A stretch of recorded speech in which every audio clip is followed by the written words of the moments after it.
VEILS of Justice, 2-act play by Payne. Act 1, an incident. Visitor at daybreak. Doug and Lynn's divided apartment, Lynn's side, dawn. Just an old worn couch and coffee table against a wall.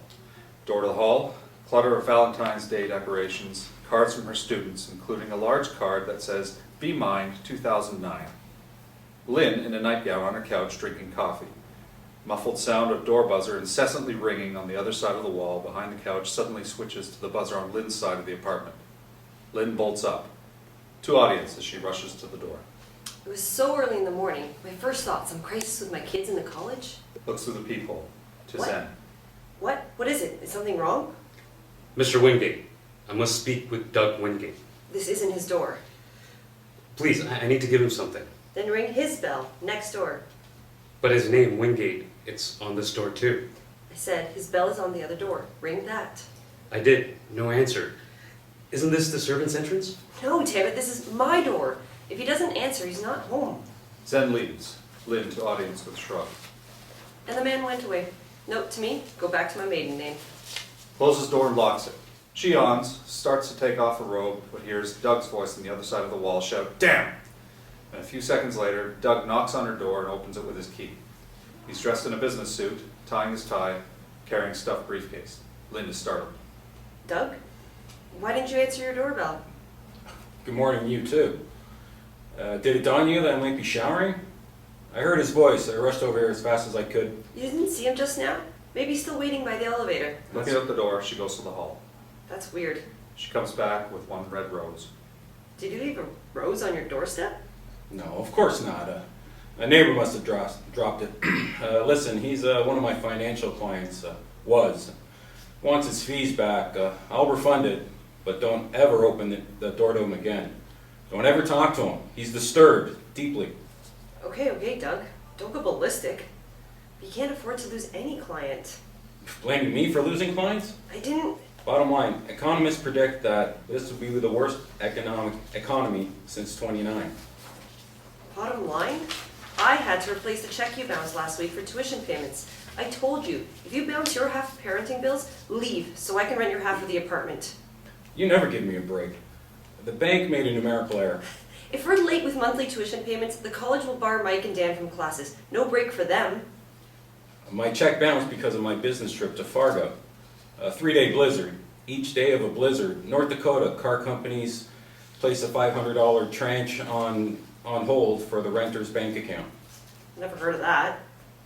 Casually, she starts out the door. Neither have I.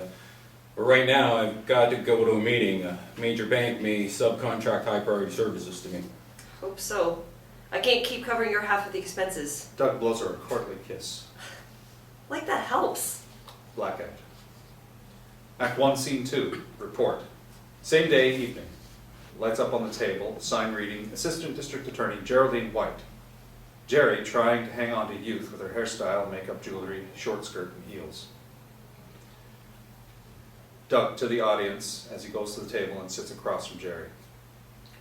I was terrified, but we got the separation. I could have murdered my wife, but I didn't want anyone else to hurt her. But I had to do something. Stealing a cheap watch and $60. Not sure that's enough for a restraining order. You say you returned his fee for your financial advice, so he probably won't come back. And if he does, then... But he did come back. 2 days later, talked to my wife. Threatened her? She was a nervous wreck when she told me he came to her door. That's every New Yorker when a stranger's at the door. I need solid reasons for He's it. an Arab. Who knows what they... Arab schmarab. We've got hundreds of thousands of Arabs in New York. Probably most of them sleepers. But whatever I might want to do, my hands are tied without proof. You say he gave back 2 or 3 of the cheap watches. Can you prove he swiped the $60?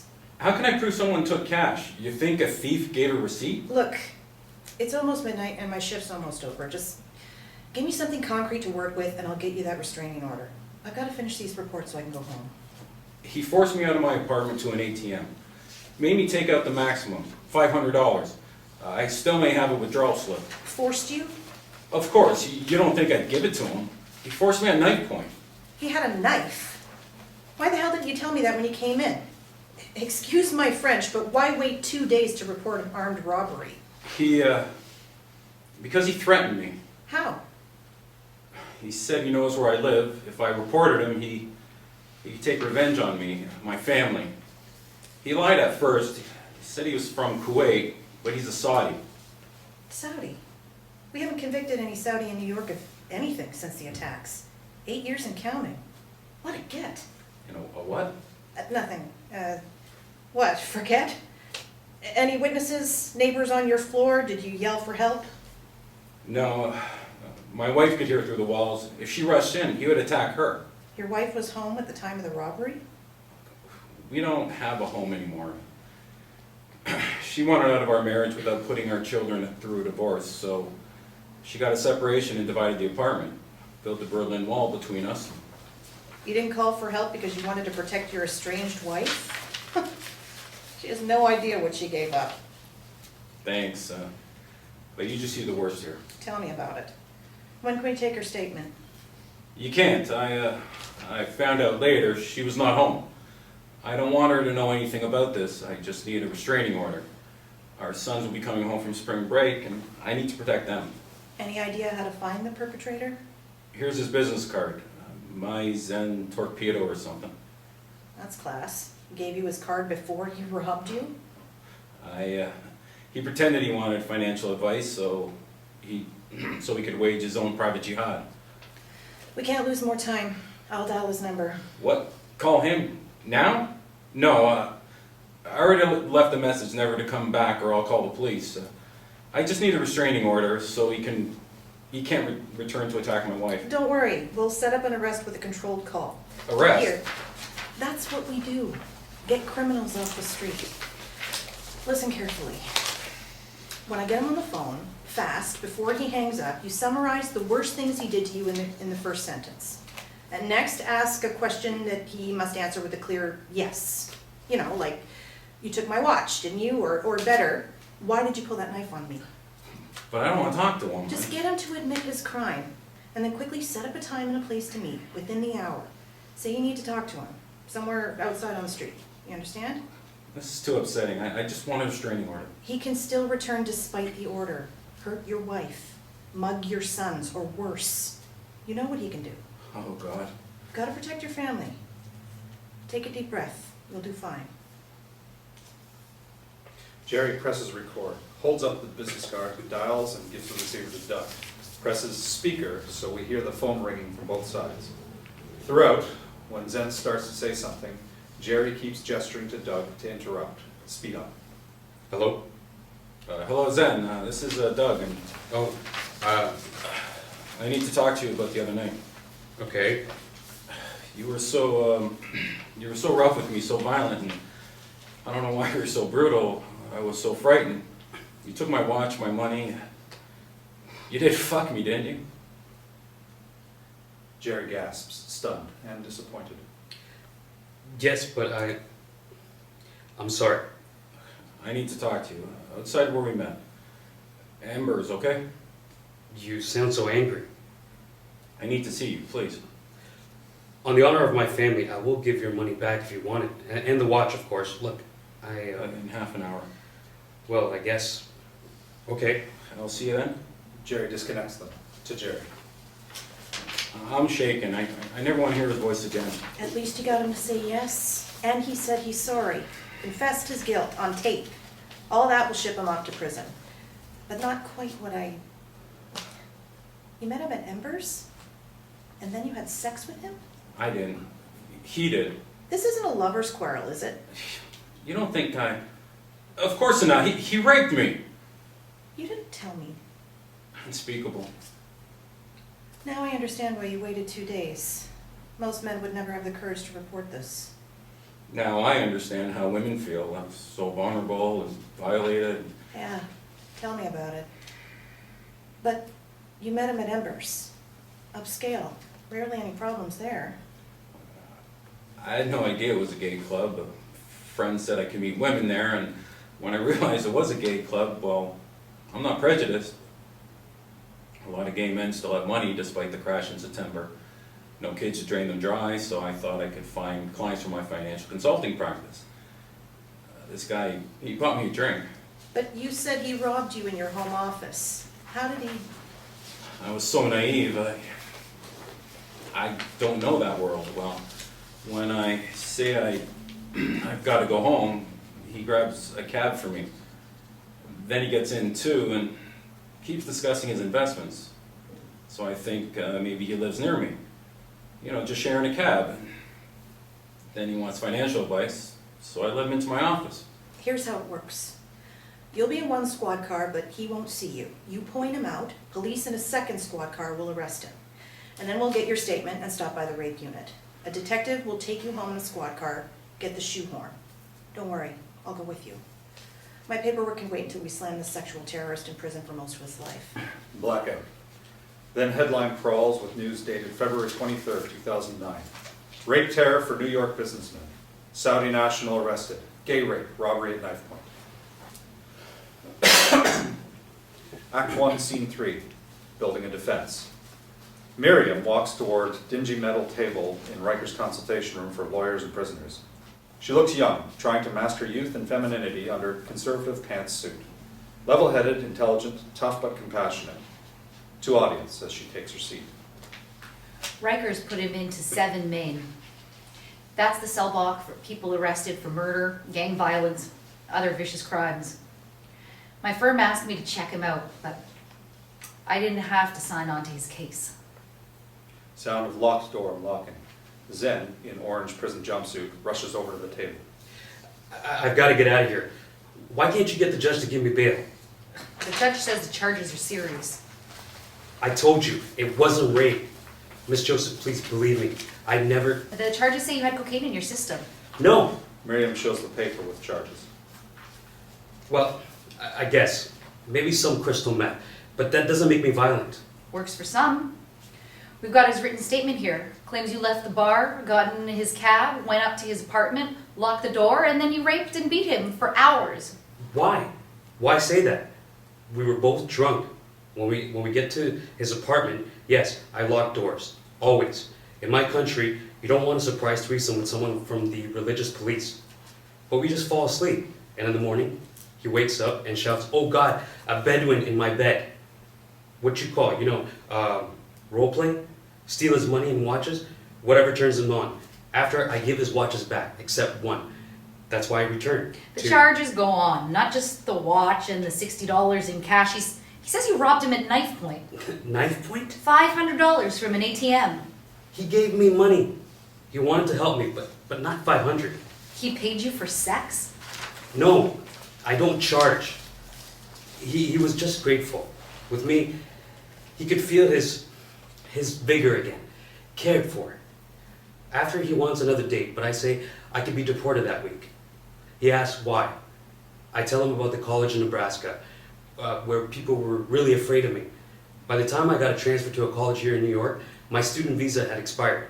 Doug says, "But we only just met. You need a good lawyer." So he takes me to an ATM. $500 would barely get you 2 hours with a good immigration lawyer. I know. I guess he realized that too. So later we went to another ATM. 2 banks? The charges only have armed robbery at 1 ATM. Are you making this story up as you go? I told you, it's all lies. His lies. We had sex at dawn, went to an ATM around 6, and the other about 7:30. He had to get to an early business meeting. And in between the banks?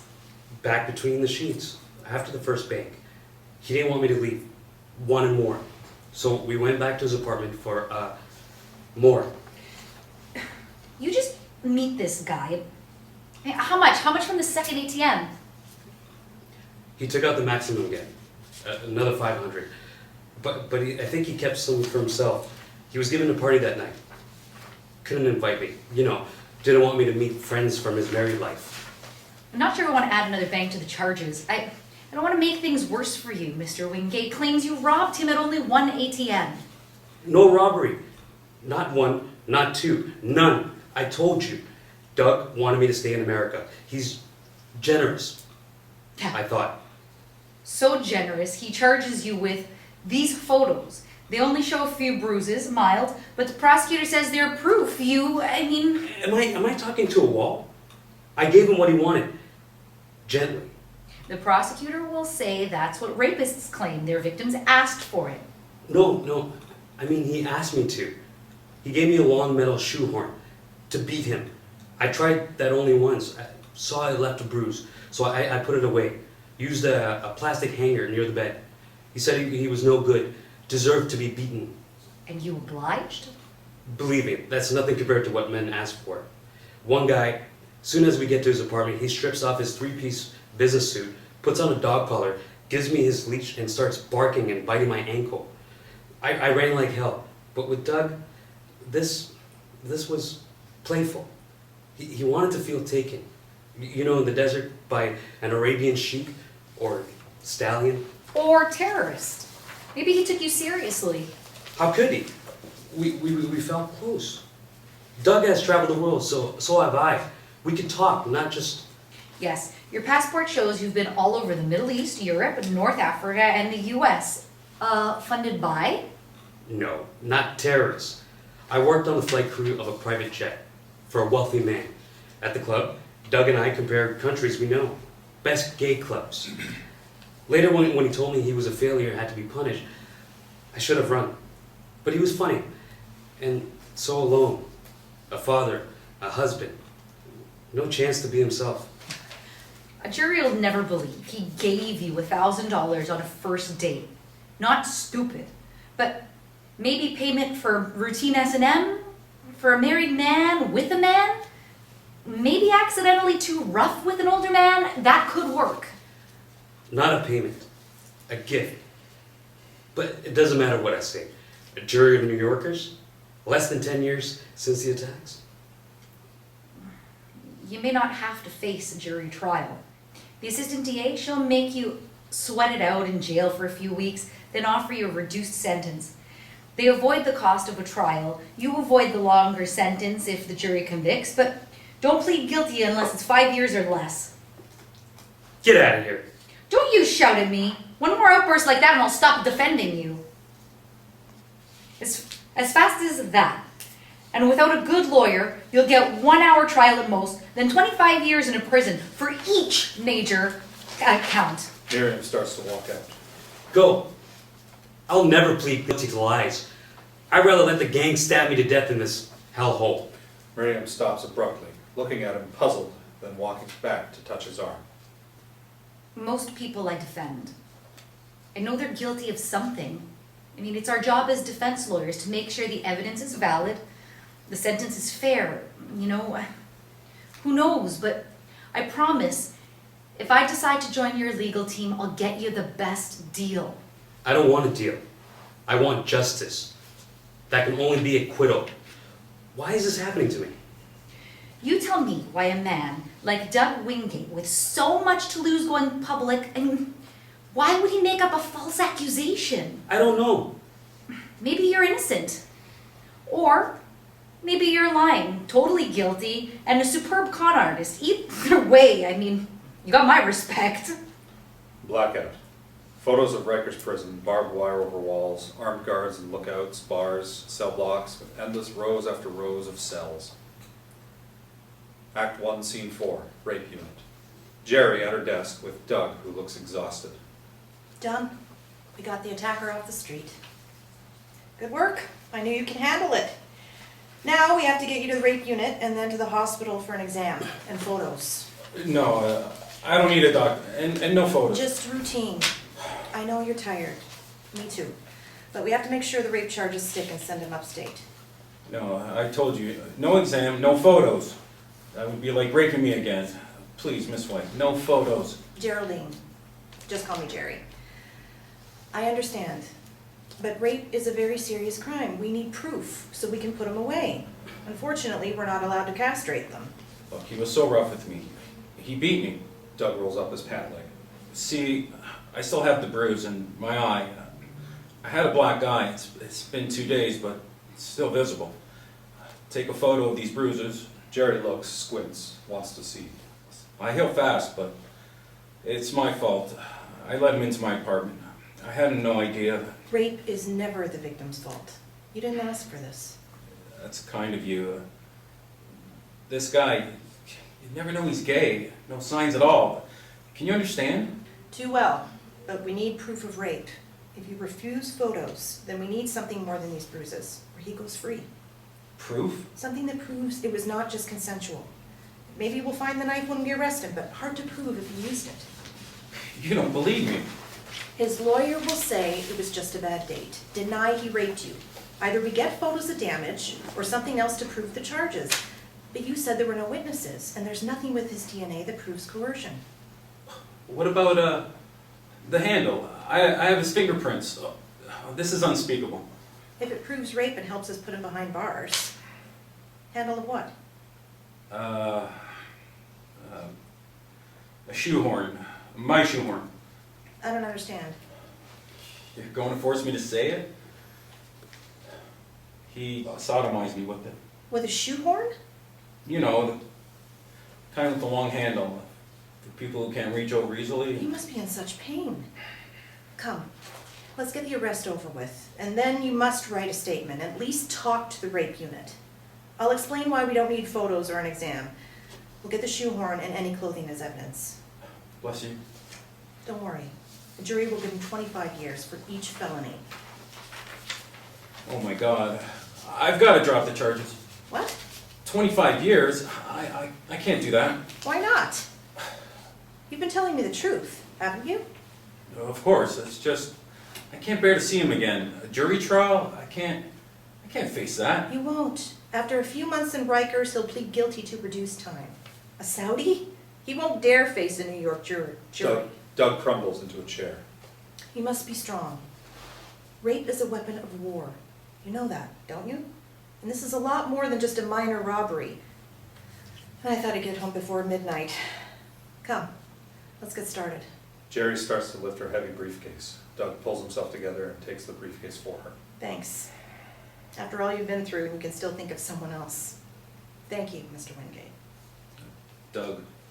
Blackout. Lynn's voice heard calling, Doug.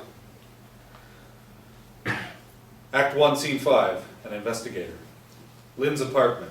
This time St. Patrick's Day decorations on the couch. A few weeks later, another guy rings my bell. This time a detective. Calling out the door to Doug in the hall. Doug?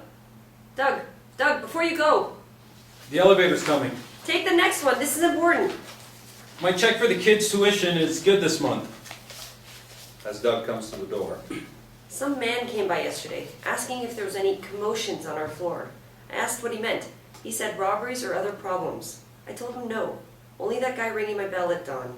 He seemed very interested. Wanted to know when was I home, what was the guy like. Strange. Were you robbed and didn't tell me? No, of course not. Think something happened on our floor or in the building? If so, we have the police asking questions, not some man. A detective. Said he was checking some complaint you made. Gave me his business card.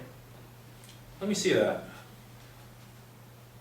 Oh, it was something that happened in San Francisco when I was on a business trip a few months ago.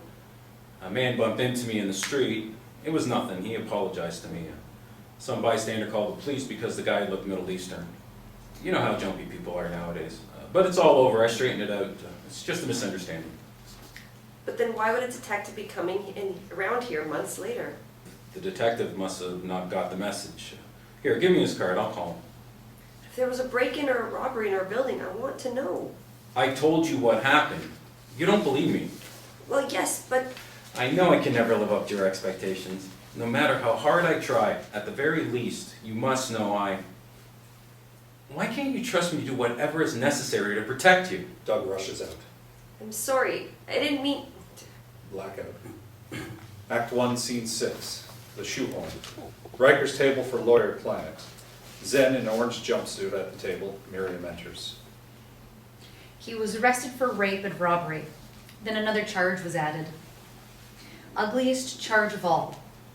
Says you sodomized Mr. Wingate with the handle of a shoehorn? What? That's repulsive. Yeah, I agree. At least this shoehorn won't be a he said, she said. I mean, the police lab will test it. If Doug Wingate lied once, the jury may believe our defense that it was prostitution. I asked you to stop it, calling it prostitution. I never charge for sex. If someone wants to give me money to help me continue my studies, fine. I give friends money too. We're all family. One big gay tribe. I took care of his needs. And he said he wanted to reciprocate. I mean, what's the word? Reciprocate? And I liked him. Funny. Cosmopolitan. Something must have gone wrong. I mean, your accuser has too much to lose. A court trial with such personal details coming out in public? He wouldn't make it all up, it just doesn't make sense. Believe me, I never... Why is he lying? A misunderstanding? Were you too rough for an older man? He wanted to try S&M, but didn't know what he was in for and didn't like what he got?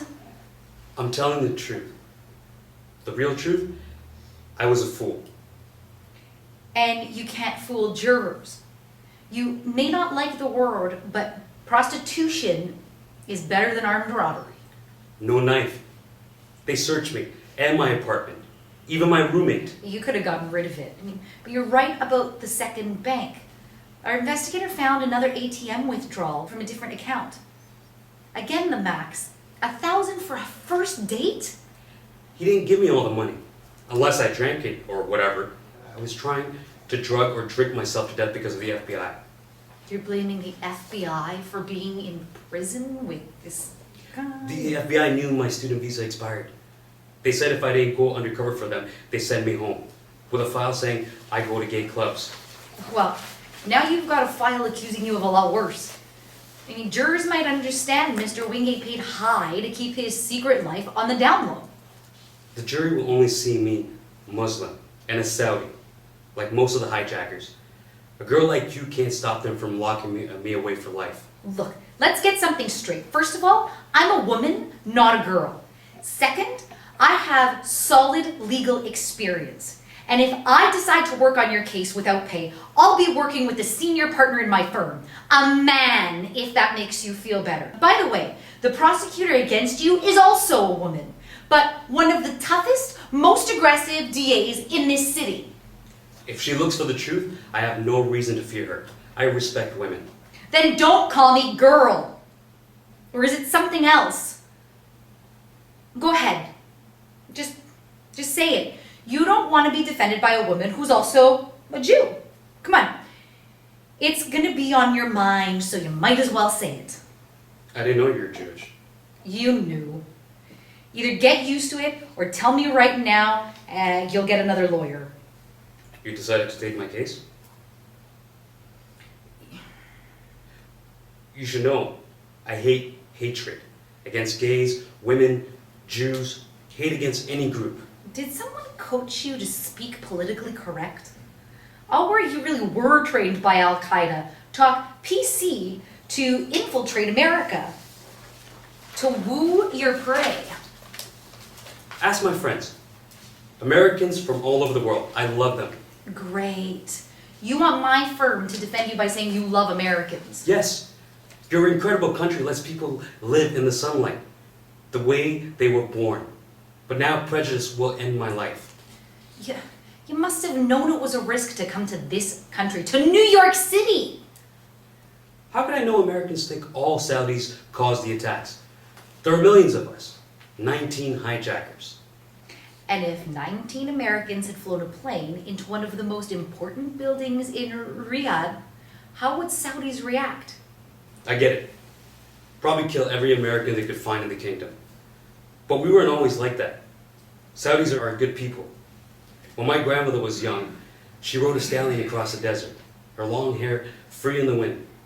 She told me our soldiers went to Afghanistan with the Bin Laden's son and won the war against the Russians.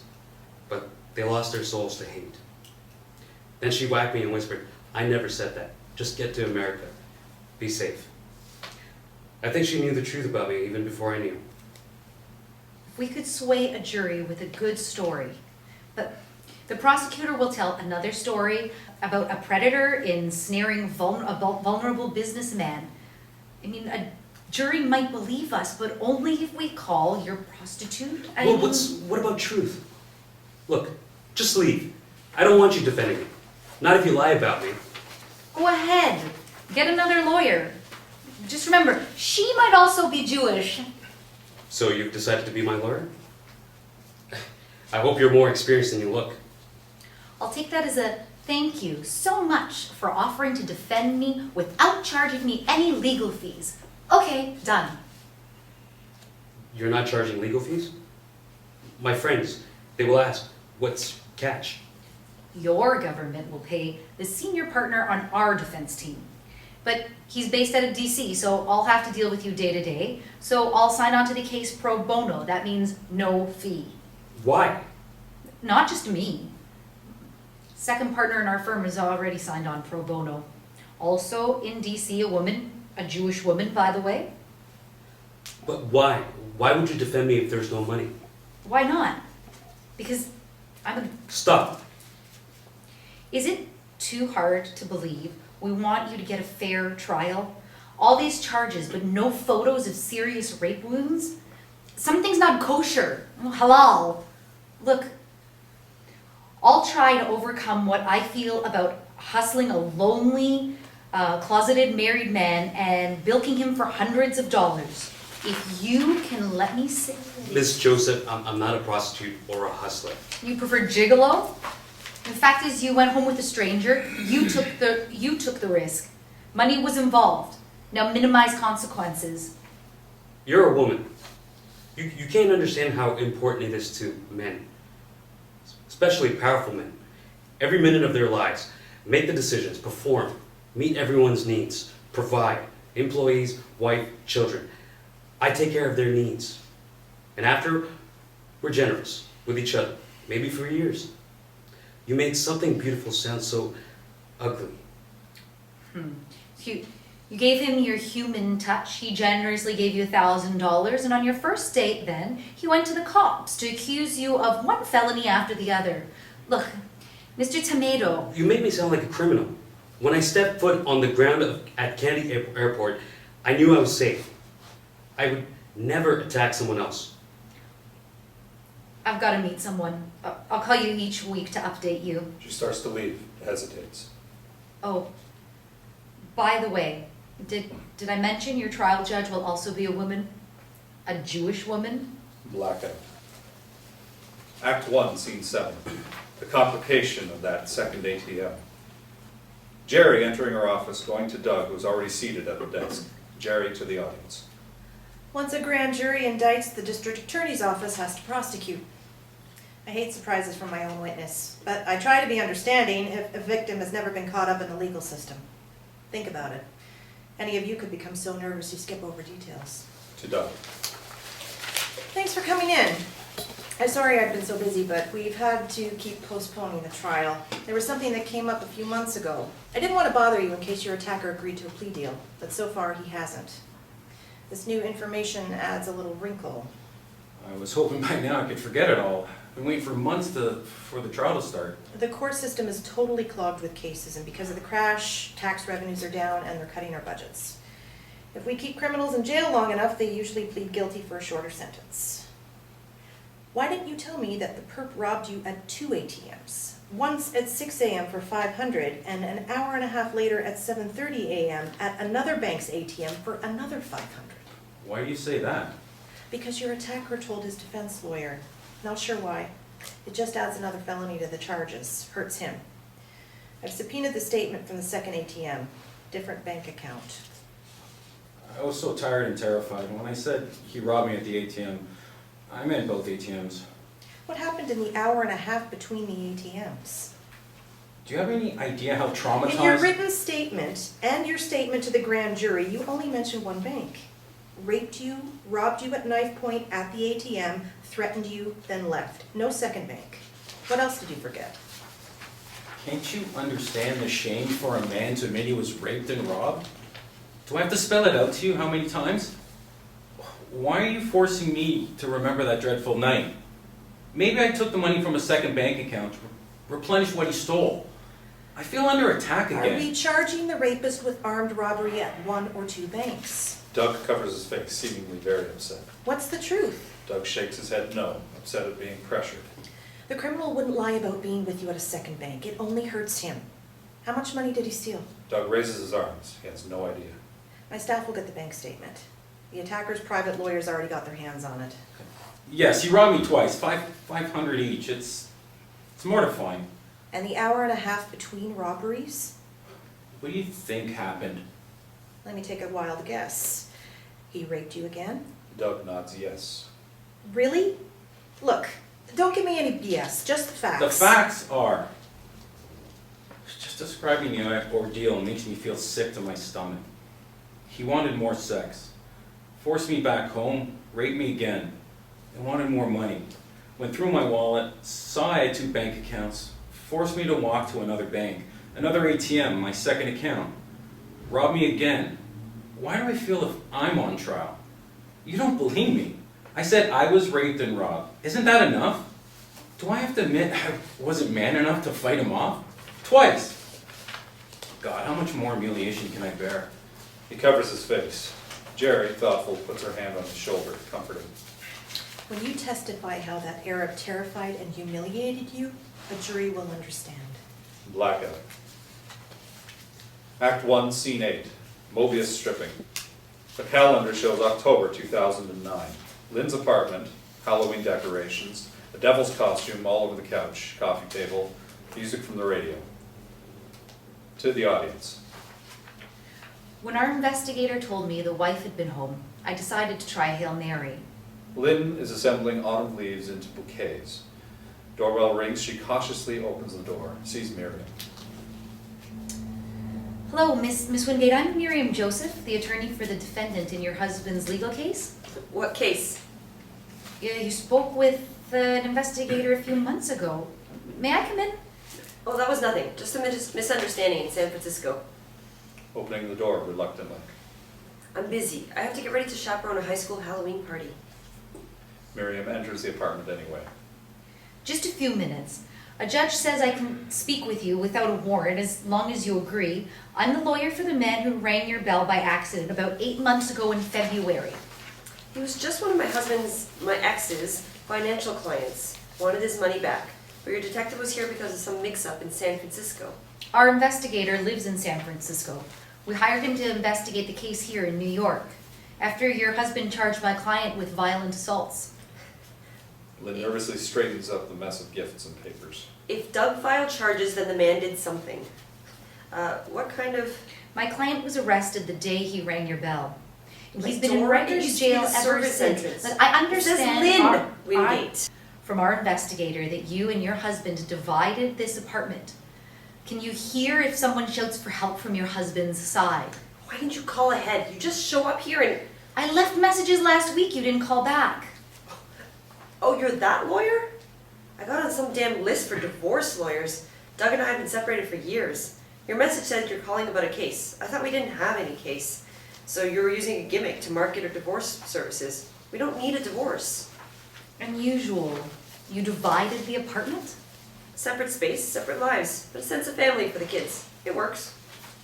I'm sure my client is innocent of the charges. That's your job. You're a defense attorney. Don't you have to say your client is innocent? Whatever happened, it's Doug's business. Talk to him. We get along because we stay out of each other's lives. Innocent of what? I thought you knew. I'm only here because we have to decide whether to plead guilty for a reduced sentence or risk a jury trial. Plead guilty to what? Our whole defense team feels that our client is innocent, but we need to... Look, I'm a school psychologist. I'll need a lot more proof than your feelings. Miriam sits on the couch, extricating herself from the Halloween spiders and web decorations. May I sit? I'm really busy. I have to get these decorations and my costume ready for the school dance. Not for fun. It's my job. She opens the door and hopes Miriam will leave. You know, check bathrooms to stop kids from snorting up or going down. Please, I have to get back to work. The charges will send a young man, my client, to prison for most of his life if he's found guilty. Of what, damn it? This may be difficult to hear. Believe me, it won't be worse than what I hear from the high school students I counsel. Maybe you should sit. Lynn remains standing by the door. Your husband has charged my client with raping him and robbing him at knife point. Twice, beating him for hours, sodomizing him with the handle of a shoehorn. Lynn is silent, frozen. I'm sorry, I assumed that you knew all of this. Poor Doug. Keeping all this to himself? When? Almost a year ago, last February. Your husband had him arrested the day he rang your bell and spoke to you. My client has been locked up in Rikers ever since. Lynn sinks into the couch, subdued. I would have heard something. A shout for help? Anything. It's one of my questions. Also, I'd like to see the email proving you were home. I mean, the one you told our investigator that it was... Whether I heard anything or not, if Doug says it happened, it happened. He would never lie about something that dreadful. Maybe the man put tape across his mouth, or threatened to kill him if he called for help. That's why I heard nothing. The charge also says the defendant forced your husband at knife point to go to the bank ATMs where he robbed him. What? Did the guy see Doug's zero balance and go berserk? I have copies of the bank statements. 2 different bank accounts, although initially your husband only charged him with robbing from one. She flashes the printed bank statements. A total of $1,000. Impossible. Doug's half of the monthly tuition installments for our kids bounced that month. Mr. Wingate has several different bank accounts. No, he doesn't. One robbery was at 6 a.m., the second about an hour and a half later. Lynn thinks for a moment. So what happened between the robberies? Pancakes? Then the guy raped and robbed him again? Actually, that is the charge. Except the pancakes. I'd like to show you some evidence. Get your perspective. See if you see any signs of guilt. I mean, No, oh no. I'm not looking at any personal photos of rape wounds. No, they're not photos like that. No photos? Raped and sodomized with a handle of a what? A shoehorn. You know, the kind with a long handle? Gross. That's gotta be physical damage. A lot. There are only photos of a few minor bruises on the legs, thighs, one under the eye from his glasses. No photos of rape areas. Oh, hideous. How can you tell me the attacker is innocent and a handle shoved up his... Oh. Poor Doug. The police lab found the defendant's fingerprints on the handle, so it wasn't washed. Apparently, my client held it, but no human matter. What do you mean, matter? Any residue, debris that would prove it had been used. Lynn is looking blank. Fluids, feces. Lynn bolts up abruptly, fixes herself a drink. Do you know your husband had intimacies with... Wait, he was raped. He didn't choose to be intimately raped by a man. They met at a gay club. Lynn turns her back, fusses with the decorations. I'm sorry, you didn't have any idea. I thought maybe you got the separation because he was... We separated because we couldn't stop fighting. Divided the apartment so our kids would have both parents in their home and no risk of weekend custody. When they were just 2 and 4, Doug lost our kids in the park. Didn't want that to happen again. I'm sorry to tell you this. I mean, I have evidence... This does not involve me. I just explained we live separate lives. No contact, no conflict. Talk to Doug. I have a phone call recorded at the police station to set up the arrest. If you hear guilt, a jury may also hear guilt. We'll take a plea deal, not risk a jury trial. Sweet. Make me responsible for your decision? I'm staying out of this. Miriam ignores her tone. On the phone, at one point, my client says he's sorry. The prosecutor says that's an admission of guilt. Maybe it is. Look, you deal with it. I've got my own problems. My client is interrupted. He could be saying, I'm sorry you feel that way. And English is not his first language. Your husband never mentions rape or robbery. I told you, it's not my business. Let the jury decide. Of course Doug doesn't mention specific charges. He wants the criminal to agree to meet him so the police can arrest, not scare him off. I should ask Doug, but then I'd have to... Please leave. Just leave, okay? Right now. The taped phone call is very short, and don't worry, if my client's guilty, he won't go to jail. I just want you to know if you... Now! Lynn shakes her Halloween devil costume at her. Miriam quickly leaves. Lynn taps out the number on her cell phone. Chris Payne, please. Chris, sorry to call you at work. It's really urgent. Can you stop by on the way home from work tonight? Bill can keep your dinner warm, just an hour. For once, would you just trust your big sister? I don't want to explain on the phone. Yes, tonight, or I'll never sleep. I need to check something out for me as soon as possible. At Rikers. Yes, the jail in the Bronx. I'll explain when you get here. Blackout. Act 1, Scene 9. Prison visit. Zen, in an orange prison suit, waiting at the prisoner's visitor table. The table is bedraggled with Thanksgiving decorations. Chris arrives. He's in his 40s, but looks young, athletic. Wears a blazer and slacks. Carries a bag from a drugstore chain. To the audience. I don't know what I expected. Maybe a bearded fanatic or some muscle-bound brute. Not just a college student. Mazen Tamoti? Mazen, Tomedo. Whatever, my friends call me Zen. Zen, like in meditation. Americans gave me that name. They can't handle too many new syllables. But fair warning, nothing Zen about me. Unless you want to hear the sound of one Saudi facing 12 New Yorkers after 9/11. Sorry, Mr. Tomedo. I'm Chris Payne. He offers his hand. Zen moves away. You're with the law firm? No, just someone concerned about your situation. Zen becomes guarded. I'm a volunteer with the Gay Men's Health Crisis. Tries to give Zen a large box of condoms. Zen draws back, startled, doesn't touch the offering. Don't worry, they're just condoms. We want to make sure you have these. Prisons can get rough. You should know, gangs are the danger here. Yesterday in the shower, the guy next to me, He sees Chris grimace. no, not that. Stat. Why? No one talks. Blood swirling down the drain. I look straight ahead. Pretend I see nothing. I've learned. Guards are used to it too. Can't do anything. They're outnumbered. They just drag him out, take him to the infirmary, make us mop up. Part of a day's work. But you know all about that. No, thank heavens, I know nothing about prison. You're from the FBI. You must know about prisons. Why on earth do you think I'm with the FBI? If you're not with my lawyers and you're not with the FBI, why are you here? Not just to give me condoms. Just one photo, okay? He pulls out a cell phone, takes a fast photo, unnerving Zen. Why did you do that? In case they move you to other jails, so we can find you. Make sure you're safe. And the condoms are also to make sure you are safe from prisoners who might give you AIDS before you get to trial.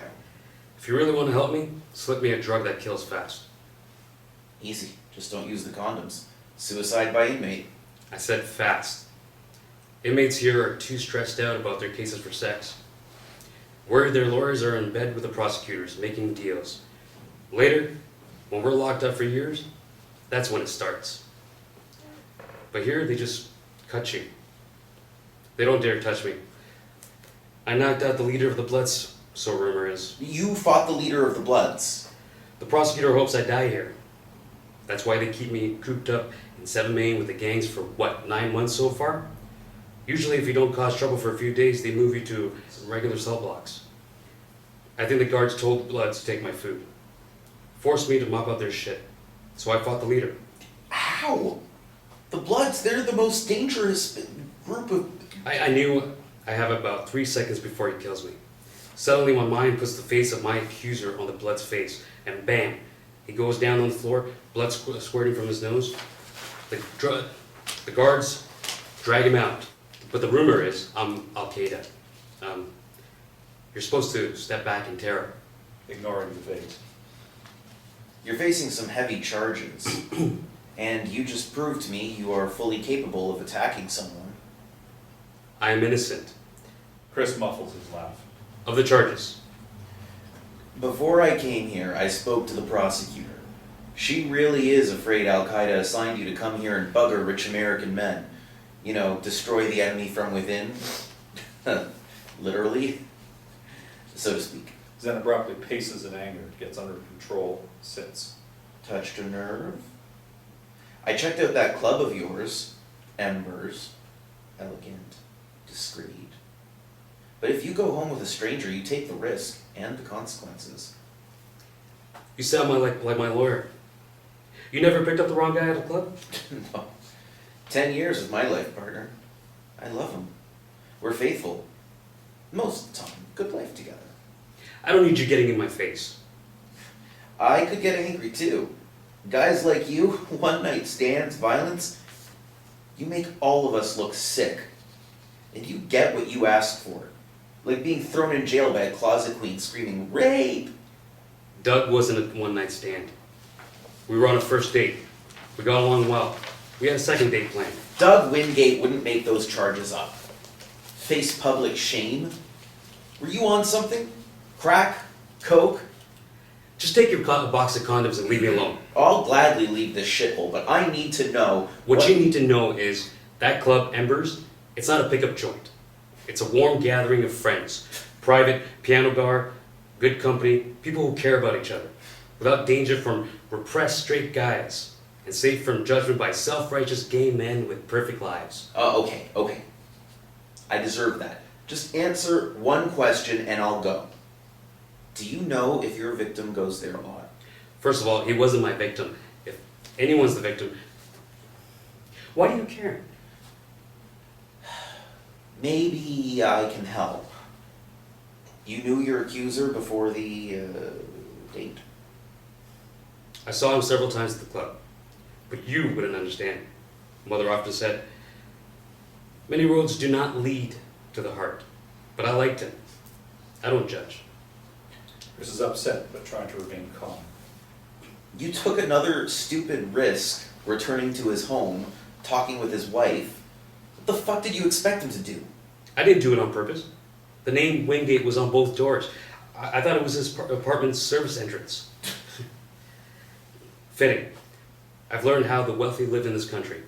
Back doors, maids' rooms. So that's the prey you hunt. Wealthy Americans with something to hide. Where's the goddamn guard when I need him? He's usually breathing over me and my visitors, listening to every word. Why'd you go back to his apartment 2 days later? Had to. Somehow his watch got into my pocket. I couldn't let him think I stole from him. You know what happens to thieves in my country? He mimes chopping off his hand. Besides, why take a cheap Rolex copy? I have a real one. And Doug has been generous to me. You think?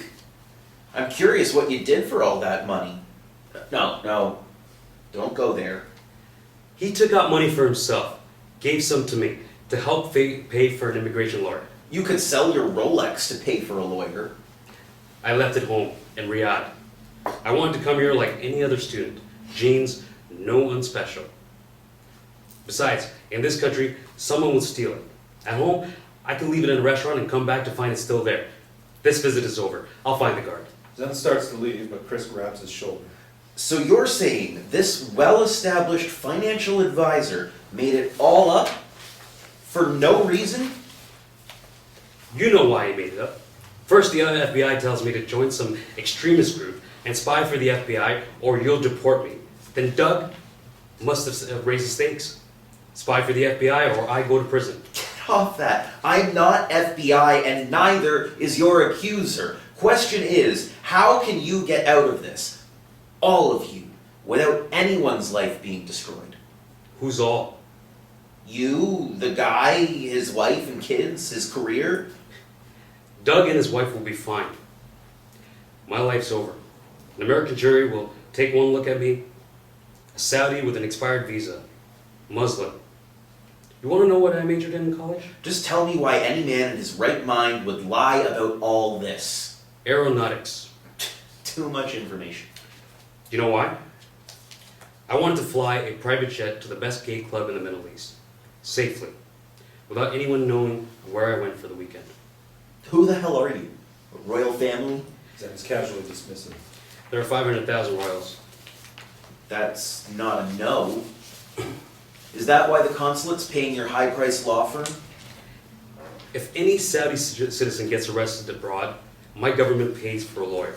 They care about us. Yeah, until they find out you're gay, then... He mimes a beheading. I googled gay Saudi. They can legally chop off our heads, stone us to death, or keep it in the family with honor killings.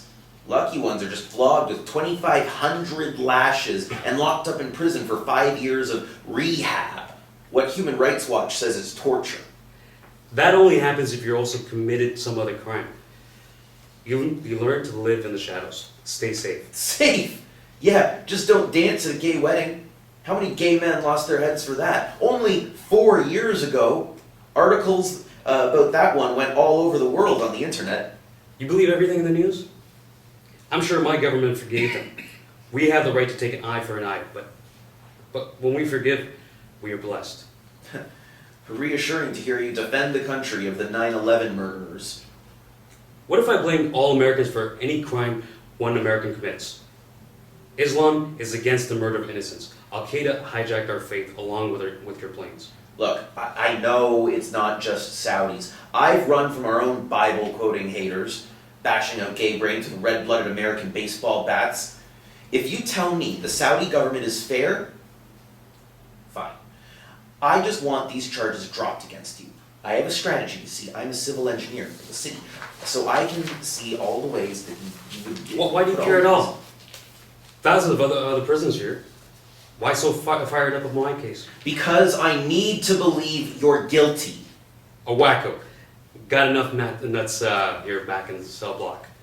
This visit's over. Just hear me out. Look, are you a practicing Muslim? Oh boy, here it comes. After so many months in this jail, I'm even reading the Quran again. So I guess that makes me a terrorist? He pulls a small Quran out of his pocket. Glory be to God, who makes a multitude in which each is unique. Then urge them to reflect upon their differences, overcome their self-righteous judgment of others, and find the good in each. Quran 49:13. What else do you want to know? Okay, good. You can pull it off. Look, here's the strategy. You agree to help Homeland Security. They'll work out a pardon as soon as you plead guilty. No humiliating trial, no risk of this getting out. Plead guilty? You're forgetting something. What? Oh, yeah, you're innocent. But you said yourself, the jury will take one look at you and panic.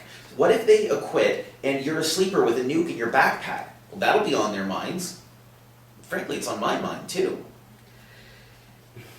From the moment you came bearing gifts of condoms, I've been trying to figure out what you want from me. What's the angle? I finally got it. You're afraid I really might be innocent. Afraid I might go free. Finally figured it out. Doug must be your sugar daddy. Chris is silent, irritated, not wanting to reveal himself. Nothing's what it seems. Smiles hiding betrayals. Even today, some girlfriend offering free condoms. You want to know what really happened between Doug and me? Yes, Doug was unfaithful to me, or to you, with me. You don't know what you're talking about. What you don't know is Doug wanted another date on Wednesday. But by Tuesday, I was already in jail. Why? Was he afraid you'd find out he cheated on your squeaky clean relationship with me? So he accused me of robbing and raping him? Guards, take me back to my cell. I just wanted to get the truth before I said why I'm here. I don't care why the fuck you're here. Just leave. But hey, condom bearer, thanks. If you think a jury might free me so I can come back and mess up your love nest with Dougie, that gives me hope. A fairy tale. But a shred of hope. Forget it. I was just trying to save everyone the humiliation of a trial. When you returned, you spoke to Doug's wife. My sister. Wait. Why didn't you say so? Come back. Tell me. You must know. Why is this happening to me? Blackout. Act 1, Scene 10, Birthday. Early morning in Lynn's living room. 3 presents in birthday wrapping on the couch. Balloons. Doug in pajamas is taping colorful streamers over the couch. He jumps off the couch, making a slight noise, gets more decorations, jumps down again. He's cheerful, lighthearted. Lynn peers in cautiously. I heard someone in the apartment. I was terrified. Maybe... Shit! Hey, I'll take it down if you hate it. I just wanted, You scared the hell out of me. I thought someone was breaking in. lighten up. I just wanted you to wake up to a birthday morning of delightful silliness. Remember when we went to that ashram on your birthday and we, It's Saturday. I wanted to sleep late, not... Why are you doing this? This is my space. Just because we're separated doesn't mean we can't be kind to each other. Tenderly giving her the first box in the pile of presents. She just holds it. What's going on? You feeling guilty about something? Of course I am. I've been a flop as a husband and bouncing checks on you, not paying my half, you working so hard. I just want you to wake up to some joy in your life. I thought I was waking up to an attack. Just your old discarded husband. He touches her cheek. She jerks away. Sorry, I forgot the rules. Go on, open up. Lynn finds 2 sets of baby shoes, bronze. One set is traditional, the other set, baby sneakers. Are they the actual? Mike and Dan's. I thought I threw them out. You did. I rescued them from the garbage, and every year I meant to have them bronzed. Another failure, and they were what, 2 or younger, and now they're in freshman and junior year at college. Before I finally get time, money, and the name of bronzing company together. Come on, you've earned over $100K for years, wasting it on restaurants and taxis. What do you want from me? She wakes up grouchy these days. I'd love to take you out to brunch. Waiter, bring protein fast, 2 hypoglycemics ready to faint. But first, open the others. She doesn't do as he does. 2 framed photos, one with parents and sons, and 2 at 2 and 4 years old. The whole family playing in mud. The other shows a 15 and 17-year-old with girlfriends in prom wear. I remember who took that wet photo. They still had it. I, the prom date, Susie. She must live around here, so I saw her a week ago, so I asked if she still had the photo. I'll keep trying to find more photos. Thank you, Doug. So thoughtful. Hey, you were right when you said it's all about me. I did this for myself too, even made copies for me too. Why now, Doug? It's your birthday. Since we got the separation, we've only celebrated the kids' birthdays. But, I've been thinking of all the ways I've messed up my life, and the kids, and I'm the one who stored the photo albums near the pipe. My failure, and You couldn't know the pipe would burst. This is a well-run building. But why suddenly do all this now? the truth. You can tell me anything, whatever it is. You're the shrink, I thought you'd know. Just tell me. Mike graduates next year. They'll both be moving on with their lives, and I want them to have the best start in life as possible. I haven't always been there for them, and I never wanted anything to hurt them. Like? They need photo of the times when we were a family together. We hurt them every time we fought. Believe me, I know you've done the heavy lifting, raising them and working so hard when my consulting clients paid late or not at all. And these gifts, the decorations, probably a stupid way to, I mean, I wish I could repay you. Suddenly, like an excited kid. Hey, how fast can you get dressed? I'll treat you to a birthday brunch. We can get a waiter, take a photo so the kids can see we can be friends. Here, buzz my door as soon as you're ready. Doug gives her a quick kiss on the cheek and starts to bound out. Lynn stands numb, looks at the family photo.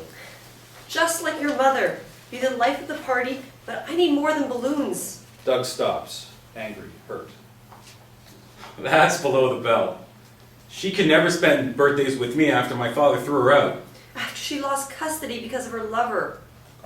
All I wanted to do was give you a little joy in your birthday. You walked out on our marriage, but I still try to be kind to you.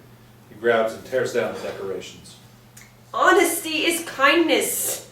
If you were mugged, why wouldn't you tell me? I have no idea what you're babbling about. I've got to get dressed. We had our own lives for several years. I don't care if you have a girlfriend, boyfriend, whatever. But balloons won't help. You're talking crazy. Just go get some coffee. He walks out, dragging crepe paper streamers and balloons behind him. Lynn stomps on a balloon and bursts it as he leaves. He's very startled. She slams the door. Blackout. Act 1, Scene 11. Plea deal. Calendar in Jerry's office shows the month of December 2009.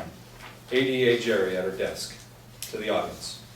When we make people suffer the consequences of the crimes they commit, certain people start feeling sorry for the criminal. Bad childhood, drunk or drugged, treated unjustly. They forget the suffering of the victim. Miriam enters. What's the offer? 10. Better than a sentence of 25 years when the jury convicts. 5.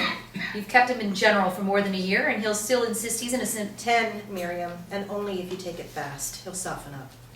10 years for a man who's not guilty? No deal. 5, maybe. You should hope for more than 5 years. As soon as he's out of prison, immigration will deport him home to Saudi Arabia, where they'll believe the news about his case. He'll beg to stay in an American prison for life. If we can find a fair jury, we may get an acquittal. You haven't heard his victim describe the ordeal. Was your client the one who talked to the news media? Of course not. He doesn't want publicity. Some news reporter picked up the charges. Not just charges. Those articles called him a sexual terrorist. They've gone viral, even reached the kingdom. How can my client get a fair trial after those articles? How can we keep the veil of ignorance about the defendant's background? No one's ignorant about what Saudis do to VEILS. Tangle their women up in veils and force them to live like prisoners in their own homes. If you mention anything cultural, and we'll ask for a mistrial. Or the jury will pick up on your attitude and acquit, and we'll ask for asylum. You think asylum would protect him? The religious police have 1,000 ways to find him. He'll be looking over his shoulder every minute. Is that a friend or a relative coming to hug him or to honor him? He'll never know until it's too late. I only want to keep him in prison. If you free him, he dies. 5 or nothing. And please, stop delaying the trial. Fine. We'll go to trial. When we're ready and witnesses are available. And we'll let a New York jury show a Saudi how they feel about the attacks in 2001.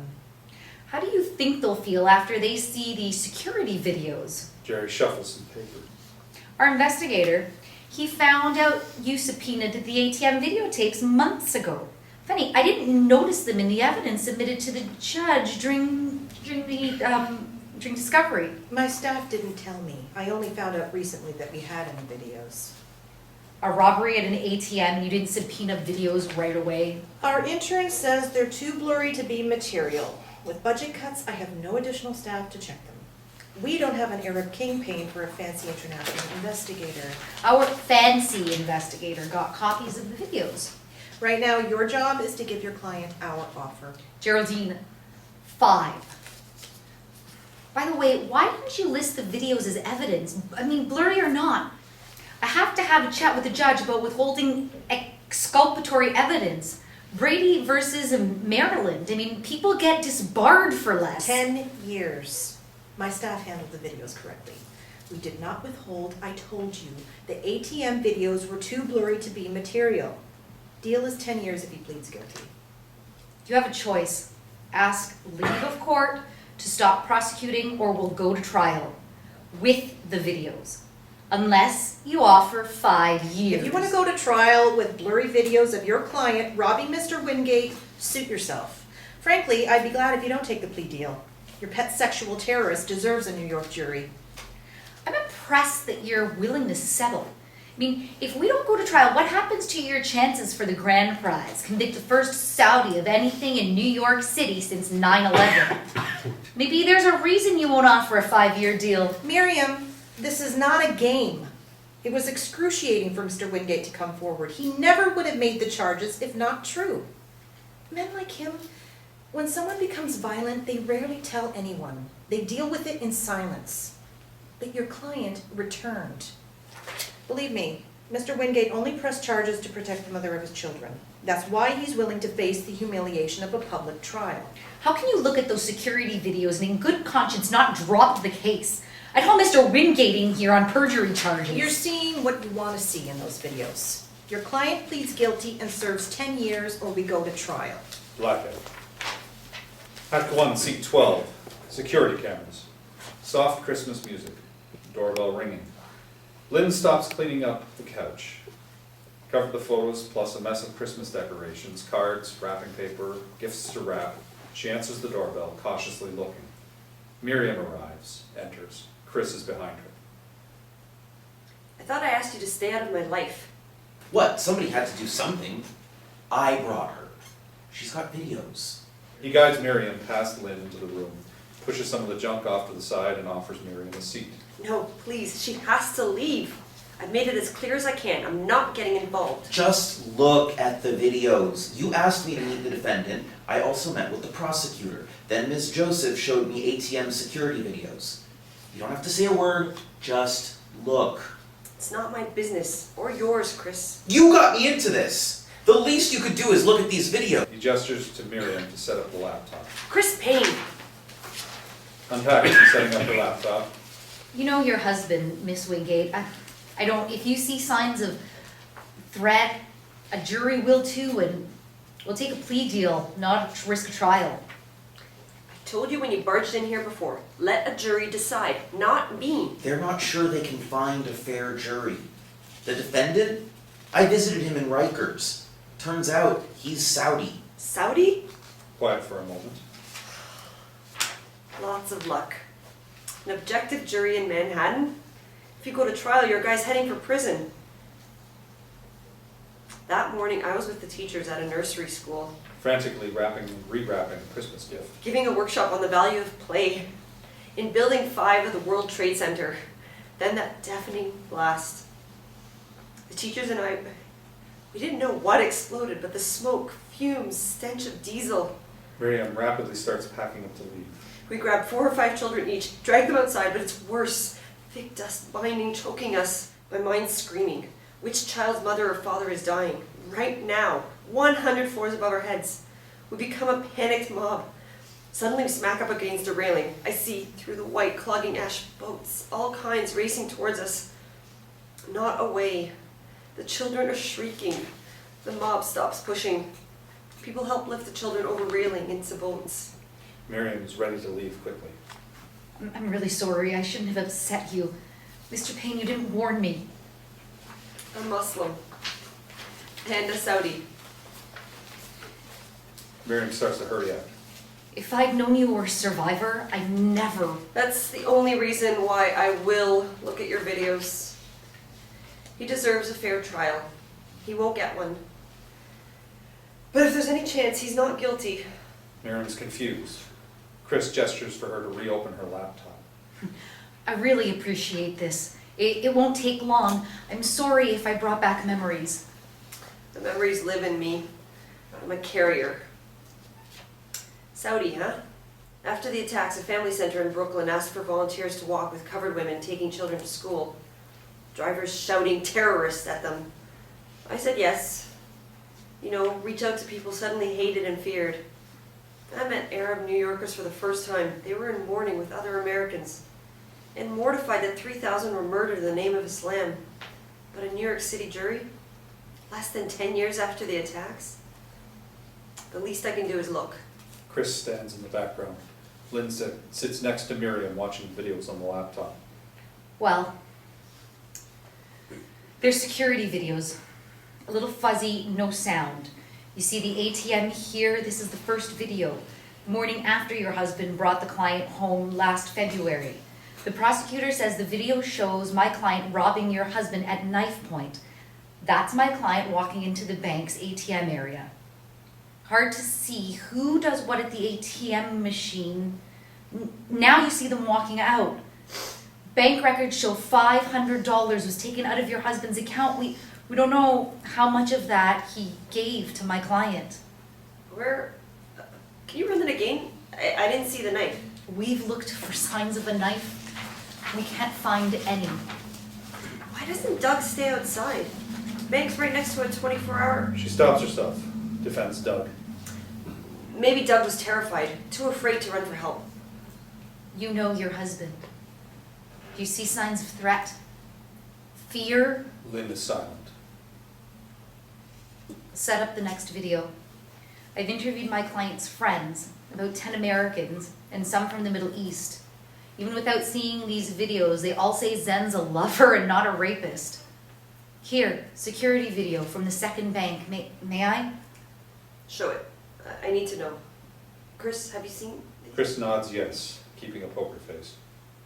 This video is an hour and a half later, 7:30 a.m. Again, you see them walking into the ATM area, and again, they take out money. You can see the defendant counting it, and now the defendant is offering some of the money to your husband. Doug's refusing it. She stands up abruptly, walks away, then sits down. What in the world did he... She stops herself, doesn't want to give ammo to the lawyer. Bank statements shows another 500 was withdrawn. The prosecutor will tell the jury my client stole it all. No way to prove who took what. They're leaving the ATM enclosure. But in this video, you can see them standing on the sidewalk outside the window of the bank. I mean, side by side. They seem to be talking. The guy's holding. How do you smoke a cigarette while holding someone at knife? Right here, my client is giving his business card to your husband. And apparently returning 2 of your husband's watches. Keep looking. Here, look, it goes fast. What was that? I'll replay these last frames. They go by fast. Watch. Just before they walk away in the opposite direction. No, I saw it. They just hugged each other. Doug and his rapist just hugged each other goodbye. She gets up abruptly, suddenly shouts with rage. Why did he? Fucking immoral bastard! Miriam is startled, misunderstanding, consoling. I realize that this is shocking, but in his generation, men and women, I mean, they try to deny the feelings even to themselves. I mean, some think if they marry, it'll be, easier for them. Chris? Doug may have sincerely loved you. May still, on some level. Lynn is quiet, cold. Don't give a damn who he loves or how. You want to know what's shocking?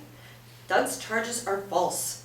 He's destroying that guy's life with false accusations. Miriam backs off. Chris hugs Lynn. That's my big sister. When she sees injustice, BAM! All you need to do is tell the truth in court. You were home, heard nothing. When the guy returned, he was not threatening. 5 minutes. Chris, how could you put me in this position? Chris ignores her. Pokes her on the holiday decorations, finds a card, seems distracted. Lynn is calm at first, but gets more and more angry. Miss Joseph, this is your problem, not mine. If Doug's accusations are false, it's your job to prove it, not mine. I can't be involved. I should not get involved. I can't hurt the father of my children. And if my school hears I'm involved in a criminal rape trial involving my husband, I could lose my job. Our sons depend on me to pay their college installments. I never know when Doug will bounce his half. Never imagined this is why he's working but bouncing checks. And what if the news media picks up my testimony? Tabloids, TV, too juicy to pass up. It's against the law to name the victim of a rape, alleged victim. Your husband won't be named in any articles. But the media can name me if I'm a witness. Our sons, humiliated in public, their father raped, and their mother testifying against their father on the side of his rapist? Doesn't loyalty count? Or worse, their father lying about something that will destroy a young man's life. I want our sons to love and respect their father. Can you imagine how embarrassed they'd be with their friends? No, I can't ruin my children's lives. And there's the defendant's family. They're very concerned. His father was so worried that... Yes, that's just the point. His whole Arab tribe will demand retribution. Revenge against Doug. And against Doug's sons. Especially if they hear their son's in prison on a wrongful conviction. No, I must protect my family no matter what. Please leave. Fast. Miriam starts packing up to leave. Chris stops her, shows Lynn a photo on his cell phone. She's guarded. Who's that? Had a feeling I might need his photo for some reason. This is the defendant. Only a little older than your sons. Lynn turns away. Chris puts the photo in front of her. What if Mike and Dan went to Saudi Arabia and they were falsely accused? What if they were facing a judge who hates Americans for killing too many innocent Muslims in Iraq and Afghanistan? Ms. Joseph, do you have those family photos you showed me? As Chris speaks, Miriam projects photos of Zen's Saudi family onto the wall from the laptop. To Lynn. These photos, his mother sent them to comfort him. She waits thousands of miles away, knows her son may be locked up in U.S. prison for the rest of his life. But if I testify, my children... Who knows what... I don't want to pressure you. This is too stressful. Lynn closes the lid of the laptop to hide the photo. Chris reads from a Christmas card he found earlier amid the decorations. Hey, look at this! A religious card. You actually have a friend who believes in more than Santa? Christmas miracle. And great Hallmark lines by some writer named Matthew.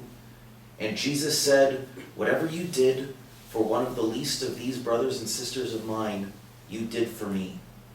Matthew 25:40. Funny. I just thought of that scripture when I visited the guy in prison. He shows Lynn the card. She looks away. If you testify, your sons may be unsettled, but they won't die in prison. Lynn opens the lid back up and studies the photos. Those are his parents? He's somebody's son. Their child. Blackout.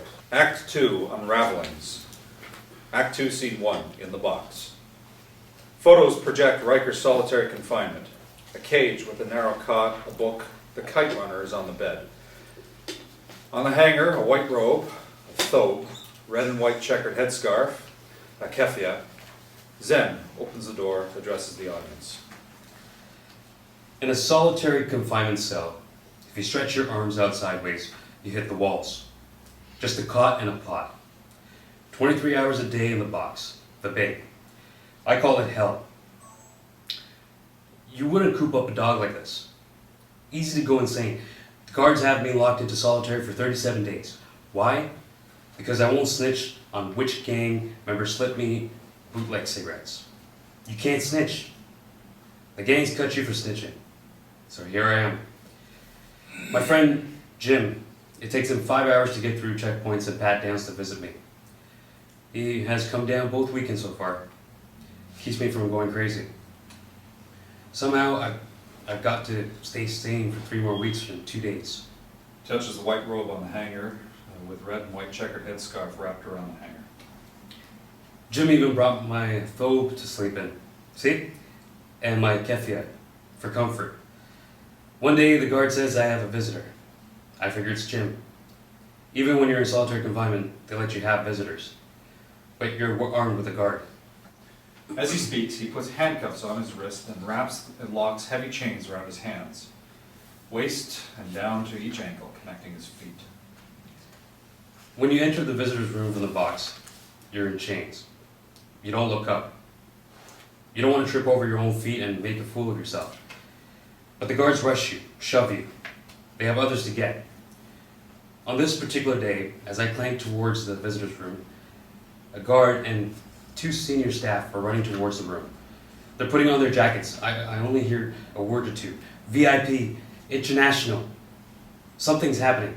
So I enter the room in my orange designer jumpsuit, planking like a fucking Halloween nightmare, scaring the visiting girlfriends, wives, kids, even the other prisoners. I see someone in white, standing quietly in the midst of the chaos. But he's in trouble. He looks at the audience as the man in white is there. I tell my guards, look, that man, he's clutching his heart. You see him? The one in white? He's sick. A heart attack. Hurry, I won't move. Just get a doctor. They do nothing. Then I hear the man calling out to me. Le makhda if alun adabika. Dear God, I'm looking into the eyes of my father. He's saying, I can't bear to see you like this.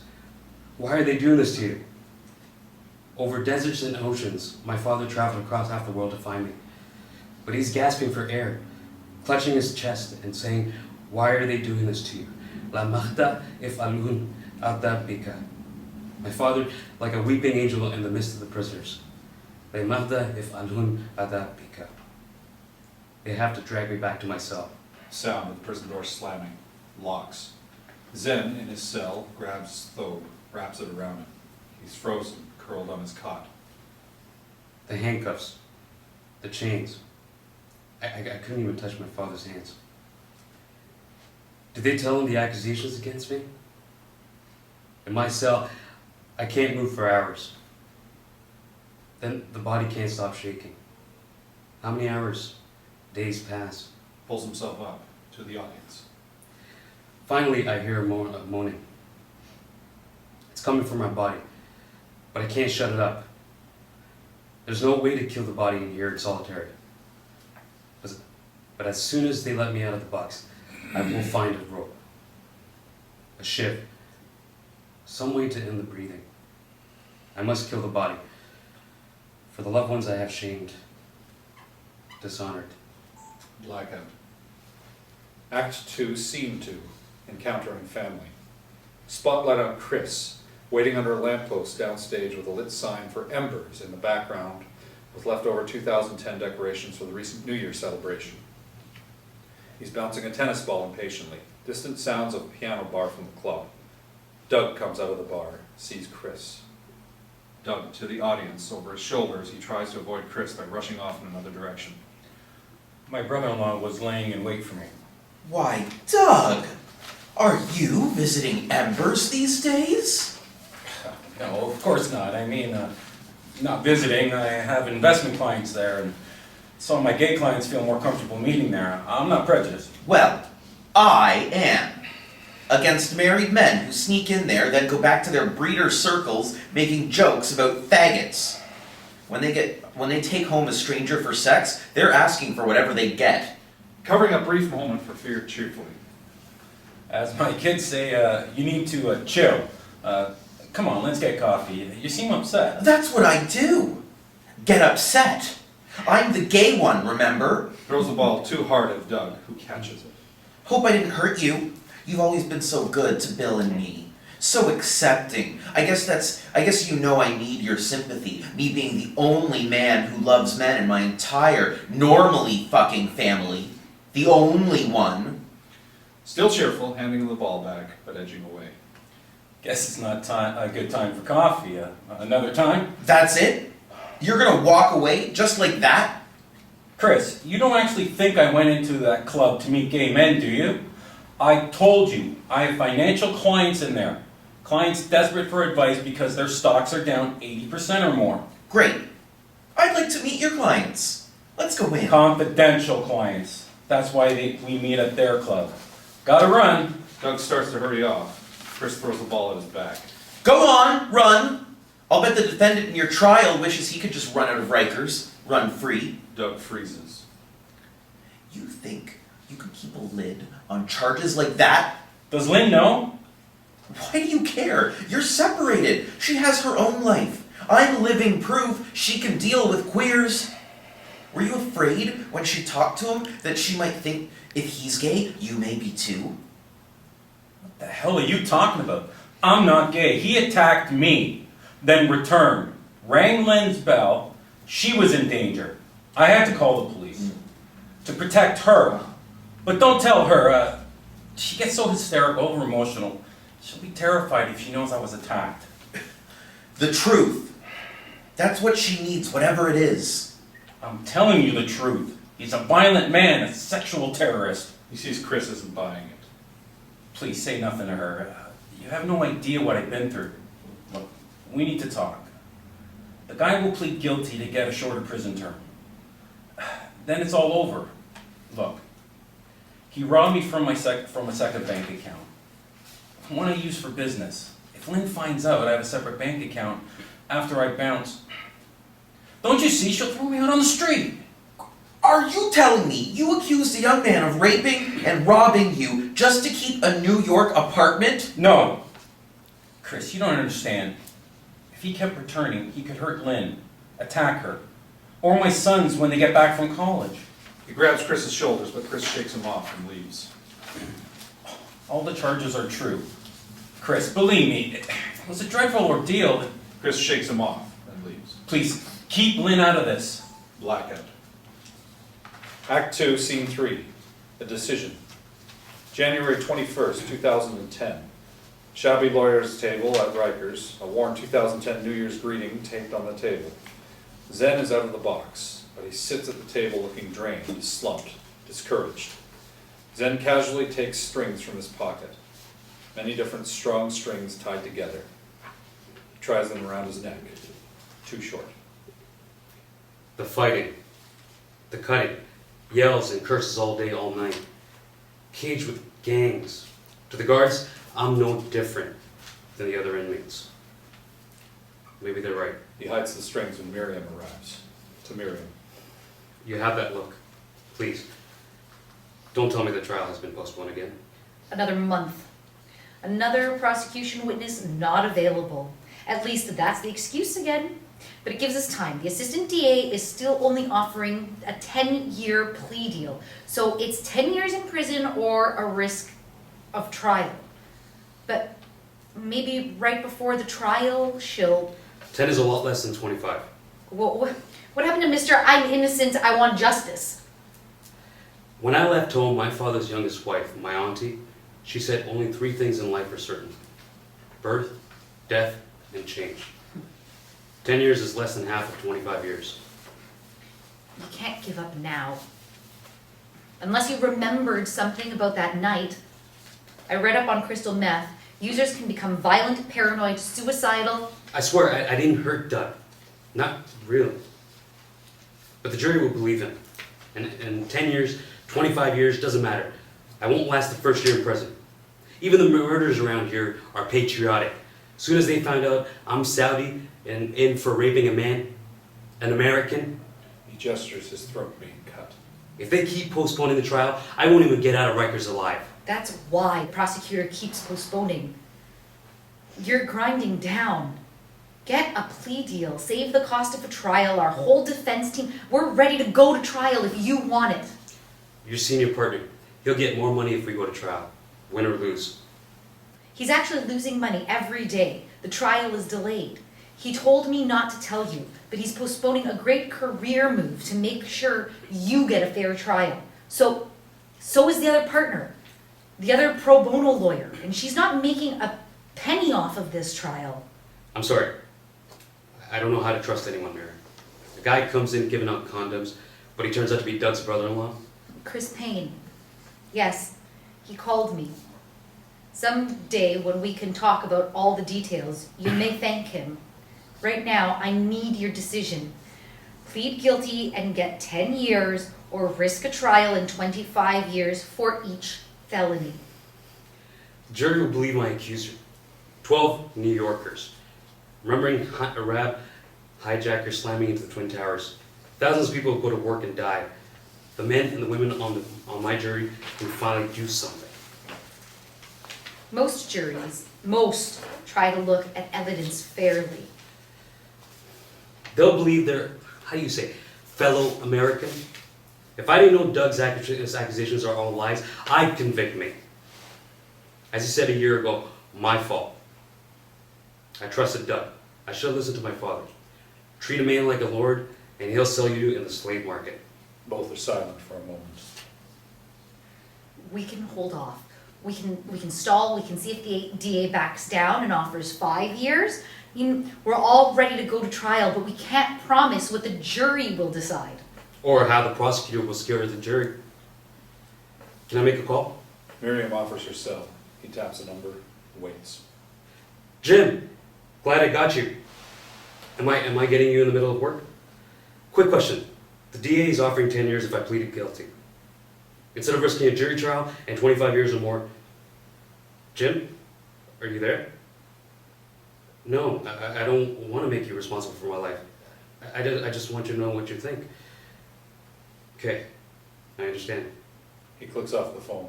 Back to Miriam. Says he cares too much to hold my life in his hands. I wish I could hold a desert rose in my hand. He sees Miriam's confused look. Sand crystals, shaped like rose petals.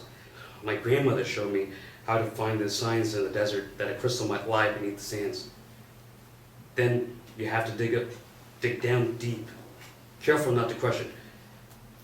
When I had the decision to make, she'd say, hold your desert rose. But she was, my grandmother. What's the chance that I'll offer 5 years right before the trial date? Or 6? Never should ask this, but She slams her fist on the table. are you innocent? Yes!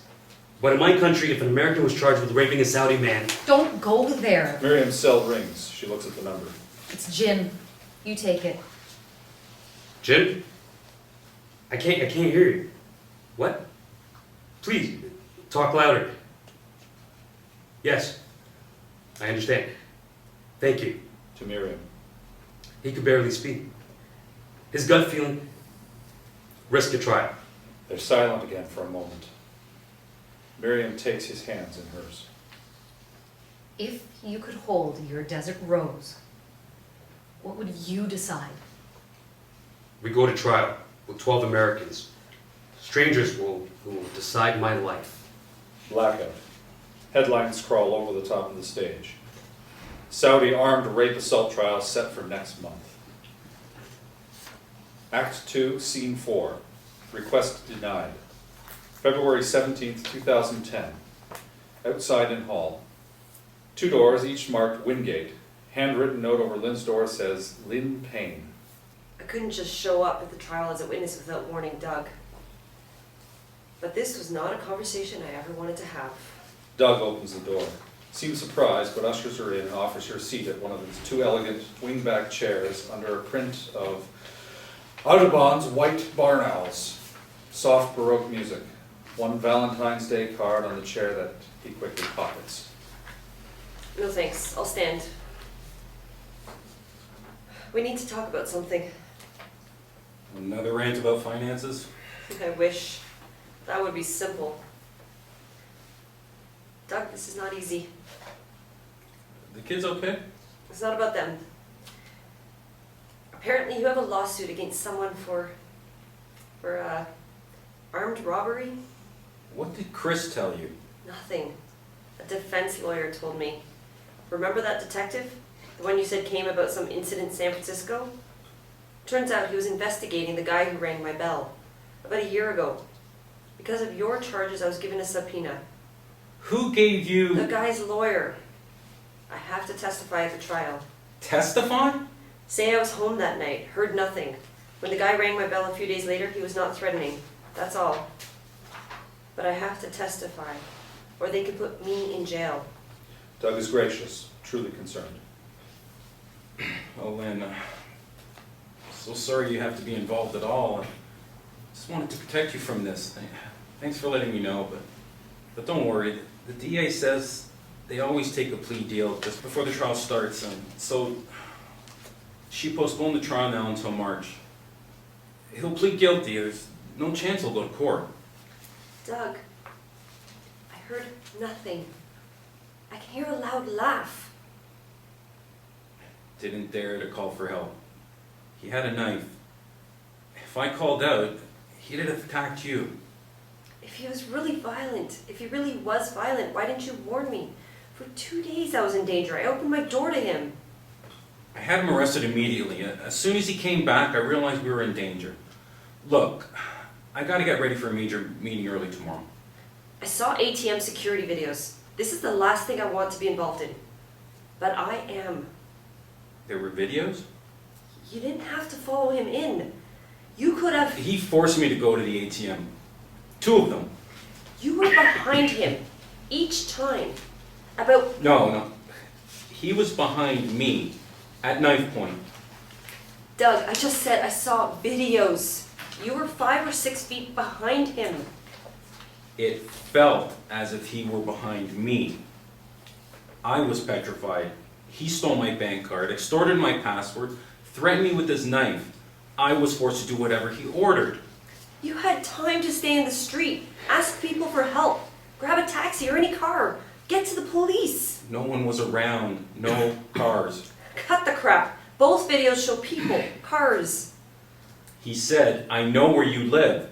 Threatened you. The kids were coming home soon for spring vacation, and can you imagine how terrified I was? I did my best. I just need to warn you. If there are any discrepancies between your charges and the evidence, you need to consult a defense lawyer of your own, so you're safe. We're all safe now. The man's in jail. Get a defense lawyer so you are safe from perjury. I've talked to friends who are lawyers. The DA can sue you for perjury. Nonsense. She's my lawyer. She wouldn't do that. She understands how I suffered. She's on our side. She's got a solid case. He'll plead guilty. Or if we'll go to trial, the jury will convict and the ordeal will end. I've learned more than I want to know. The district attorney prosecutes on behalf of all of us. That's why it's the people of New York against this guy, not Douglas Wingate against him. You're just a witness. If the prosecutor thinks you committed perjury... Lynn, you aren't accusing me of lying, aren't you? Are you? If there are any discrepancies between your charges and the evidence, please drop the charges now. I tried to.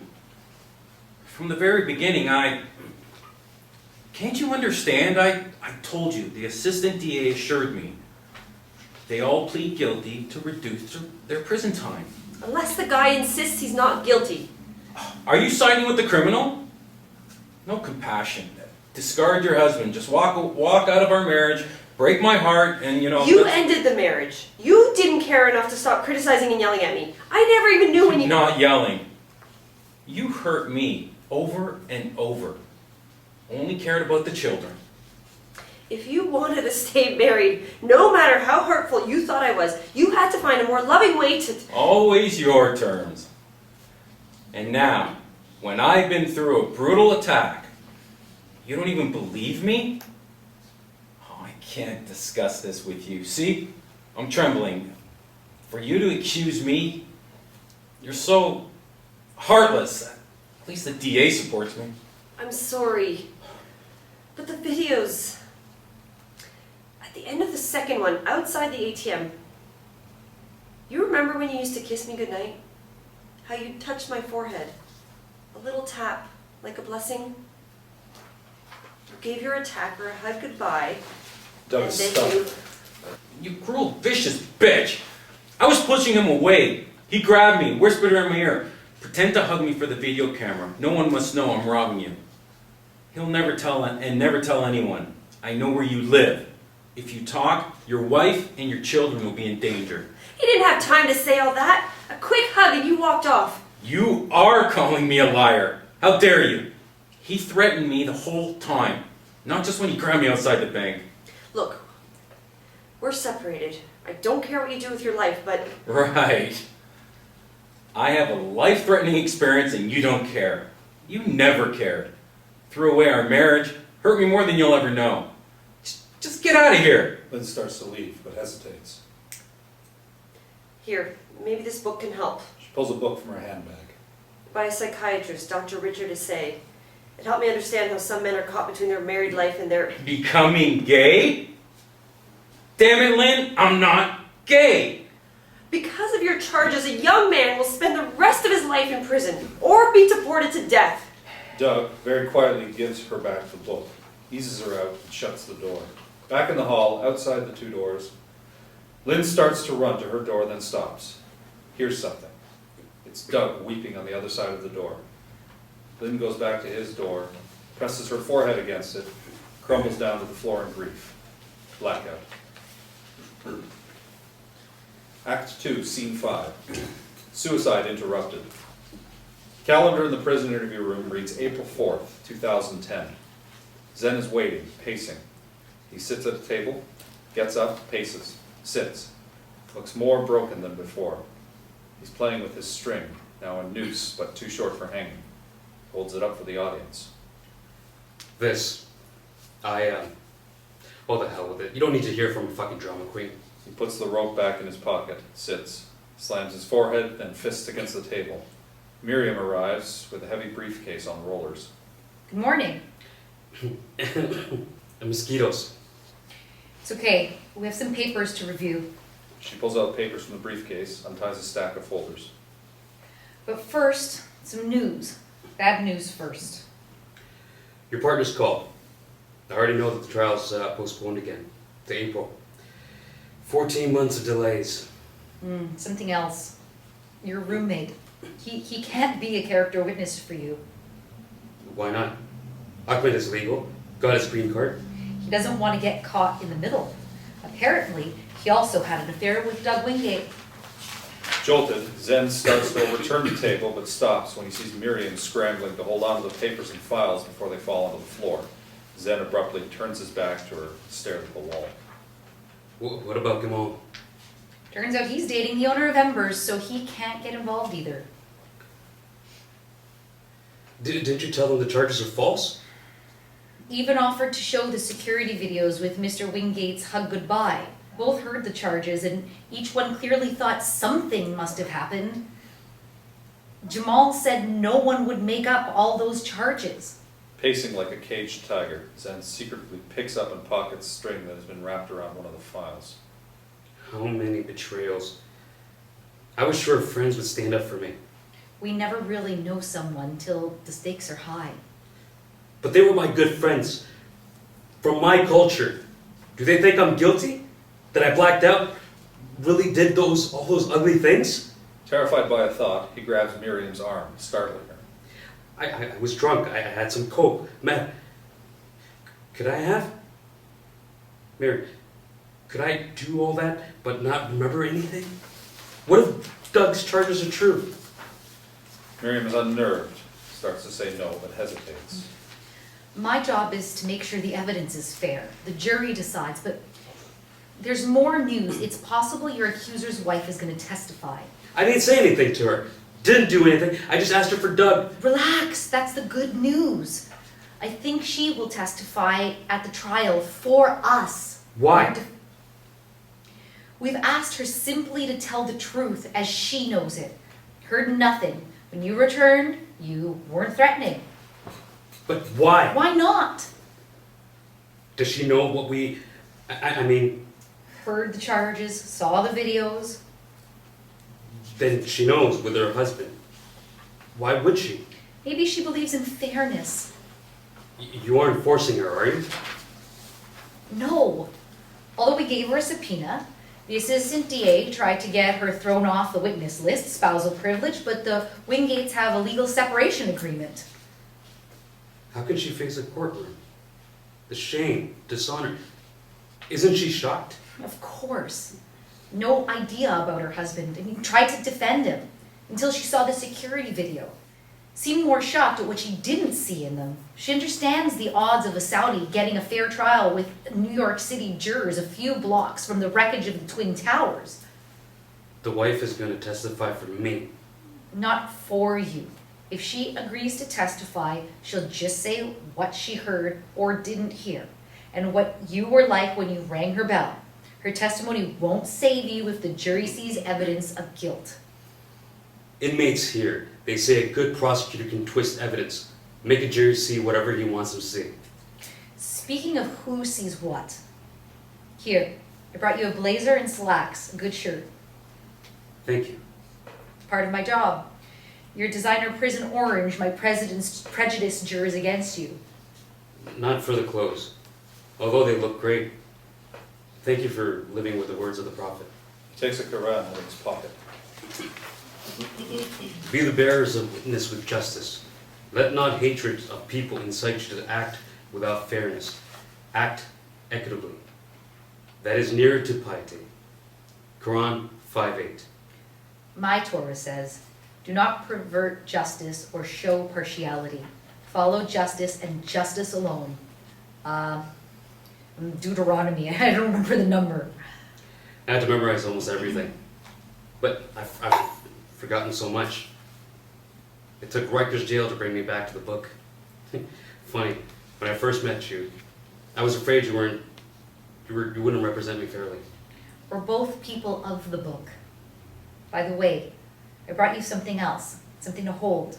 She carefully takes out something small wrapped in tissue paper out of her jacket pocket. A desert rose? How did you... I bought it on the internet. Website says it's for clarity, wisdom, and healing. Crystallized sand and minerals trapped in water deep under the desert. She sees he's moved, stunned. Hey, come on, that's supposed to cheer you up. We've got work to do. Here's the witness list so far. Zen turns abruptly to hide his tears. He wipes them off. What's wrong? Nothing. Well, let's get to work. We've got to go over this witness list. Miriam returns to her list. Behind her back, Zen quietly takes 5 feet of strings tied together out of his pocket. Not yet long enough for a noose. Drops them into a wastebasket. Hesitates. Picks them back up and pockets them. He sits down with Miriam. Lights fade out as they review the witness list. Blackout. Act 2, Scene 6. Locked up. Lynn's apartment strewn with Easter flowers, cards, 2 bottles of wine, door locks, video monitors, drill, and screwdriver. New Age music playing. Also a photo of Doug with their 2 sons when young. Lynn on a ladder screwing new locks. The door is half open to the hall. Chris arrives with a drill and another lock. My sister was unraveling. I figured I'd better keep her company, not judge. Chris starts drilling holes for the additional lock. He and Lynn swig wine from the bottles as they drill and screw locks. Video camera on both sides of the door. Doug won't bring home anyone when the boys are here on vacation. Besides, if he knows you've got candid camera rigged up... What if he takes a contract out on me? Stop me from testifying at the trial? You're going bananas. What if the men in the guy's family come to thank Doug for putting their son, their brother, in jail? They'll take revenge on our whole family. But if they see the blinking red light... Just 1 lock and 1 camera would be enough. This is overkill. You need to move on. Get a lover. I can't even think about sex. Or love. It's all over for me. They go up and down the ladder, assembling, marking holes and drilling screws for new locks. The door is open as they work on both sides of the door. Here, at least I can help you screw that. You need to get out. See friends. How can I think about anything with all this legal stuff? That assistant DA who's prosecuting the case has left a zillion messages to call her, warning me to wait until I've seen all the evidence. I don't call her back. Here, I can't hold it steady. Chris takes a drill and goes at it. First things first, just finalize the divorce. Doug will fight. I've learned he'll lie about anything. Rape, robbery, sodomized with a shoehorn. You think he believes his own lies? Don't obsess. His consulting business is always crashing. You pay most of the bills, and he goes and pays... how much did he pay that guy? You should have thrown him out years ago. I can't throw Doug out of his home. Our sons need their father. Stop it, Lynn. You ever worry about yourself? Or if that's impossible, worry about that young Saudi. He was thrown out of his apartment into prison. Thanks to Doug. He drops some of the tools. Damn. You know how to save money on locks? Just get a lover with a black belt. I'll never trust a man again. Besides, men my age want young women. So try it my way. Or, you're well preserved, go cougar. Seriously? Disgusted by all of it. Straight, gay, whatever. The idea of being touched again pulses me. Could you hold this steady?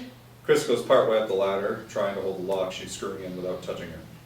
What are we doing here? Locking out bad guys or locking you up? Forget what Doug did. You have been separated for years. Move on. I can't. Not until I understand why. Was he always gay or bi or just wants to experience everything before he dies? Be seduced, mounted, entered where no woman can enter without... Lynn doubles over as if crying. Chris, concerned, rushes down the ladder to embrace. Without? Without? She holds up and tosses a photo of Doug. Oh, Doug, how many nights have you turned away?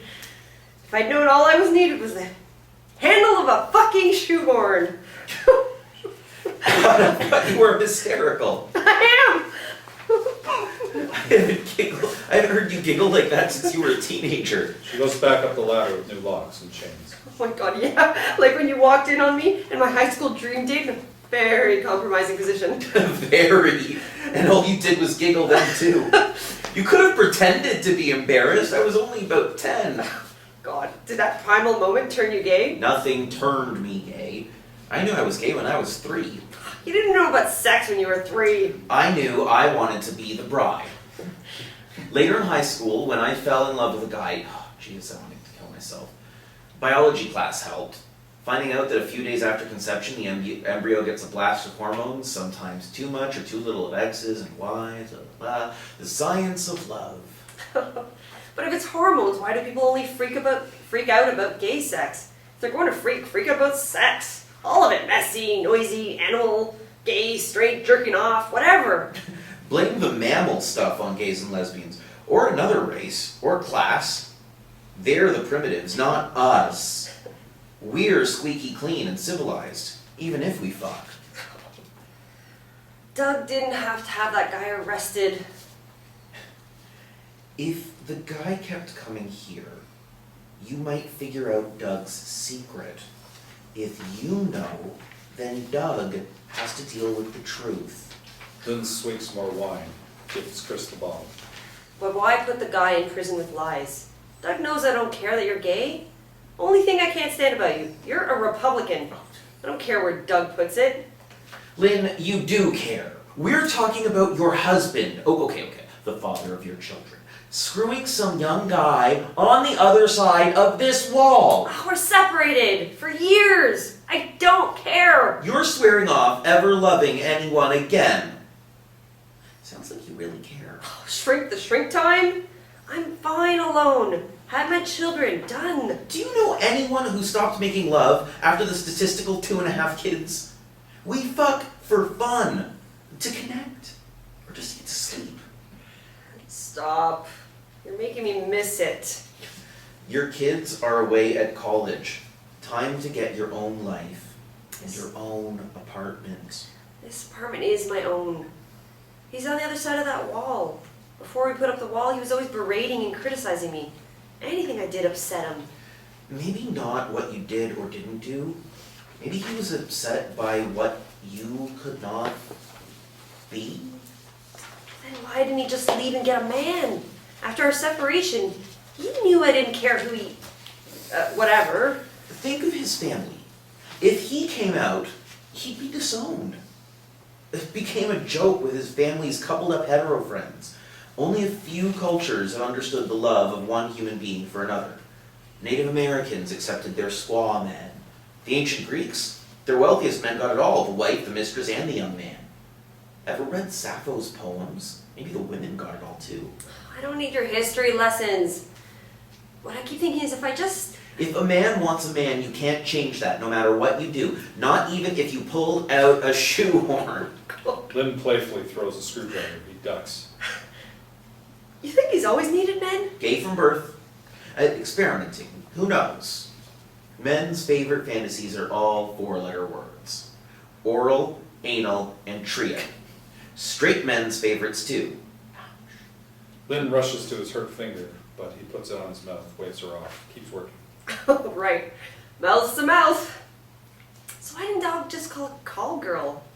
Or one of each? Get over it. Who knows what he wanted? A lusty one-night fuck, or... It's not just physical. If we're fantastically lucky, no, if we're graced, the touch of bodies merges with spirit. Stop. Okay, That's over. one day, you'll meet someone and suddenly nothing will disgust you. Part of life, people, animals, fish. More wine swigs. Did you know zoologists have found gay animals? They've even found homosexual deep-sea squid. Gay squids! How do you know it's a guy squid with a guy squid? Squids have penises? Stops working to consider this. I think the males just spread from there. Actually, I don't have a clue. Oh my god, life's mysteries. How to figure out if a squid's a guy squid spritzing out another guy squid, or if it's a guy squid squirting out a female squid? Squids! Fucking squids! All over the planet, somewhere, someone humping someone every minute. Even squids! Okay, well, you're still on this planet, Lynn. Don't lock yourself away from it all. Join the celebrations 24/7. Birds, bugs, donkeys, manatees! He mimes humping the couch, his back to the door, his eyes close with passion. Lynn rolls on the floor laughing as she repeats, "Squids!" They haven't heard the sound of high heels coming down the hall. Gerrie appears in the doorway, totally shocked. And the fucking Easter bunnies laying their eggs all over the place! Here's to Ishtar, Egypt's goddess of fertility, and her insanely fucking planet! To God's outrageous design! To cosmic fucking! She sees Gerrie, Chris still humping the couch. Chris! Excuse me, Mrs. Wingate. I'm Geraldine White, Assistant DA. I've been trying to connect with you. From now on, everything Gerrie says sets Lynn off into more giggles until she can barely breathe from laughing. To explain that you have not been privy to... Chris snaps to attention, extending his hand to greet her, but Gerrie won't touch him. She just stares at him. I'm Chris Payne, or her brother. Mrs. Wingate is very distressed, as you can imagine, by the trial. This is not. She's. Gerrie is backing out of the doorway nervously as each utterance makes Lynn giggle harder. Another time. She didn't return my messages, so I just tell her when you can. She should withhold judgment. She has only seen a small part of the jury will review the entire body of evidence. Get her a Valium. Gerrie hurries off. Oops. Sorry, Lynn. Oh my god, no, I needed that. Damn it, I'm gonna live my life. Hey, what are all these locks doing on my door? Lynn starts madly pulling off, unscrewing, and taking down the locks and video cameras. Chris hugs her and helps her take down the locks. Blackout. Act 2, Scene 7. Doug testifies. April 14th, 2010. Lights up on Lynn. She addresses the audience as she gestures to the headline crawl. Dueling proctologist at Jihadi Gigolo trial. Witnesses in New York cannot be in the courtroom before they testify, but after the trial, I read the transcript. Had to know if the jury's verdict was fair. Courtroom is a witness chair and the table for the defendant. Gerrie and Doug enter, stand at the sidelines. First, detectives testified, then rape unit nurses. There were dueling proctologists, one for the defense, one for the prosecution. At one point, the judge, prosecutor, and defense lawyer, all women, were all off in a huddle, arguing whether or not a semen stain on underwear should be admitted as evidence, because it proves consensual sex or not, because it was an involuntary result of rape. Then Doug's testimony. Before you go in, you need to know the defense has added witnesses to their list. 3 men will swear under oath that they had affairs with you. Lies, of course. Of course. But if asked, you must admit you have sex with men. Or the defense will call the men to the stand, one by one. And don't forget you must account for the police lab report about your underwear, your own DNA. So, if asked, admit you were attracted to the rapist. The jury must understand that the stain is pre-ejaculate. You remember what we discussed about that? Oh, Lord, yes.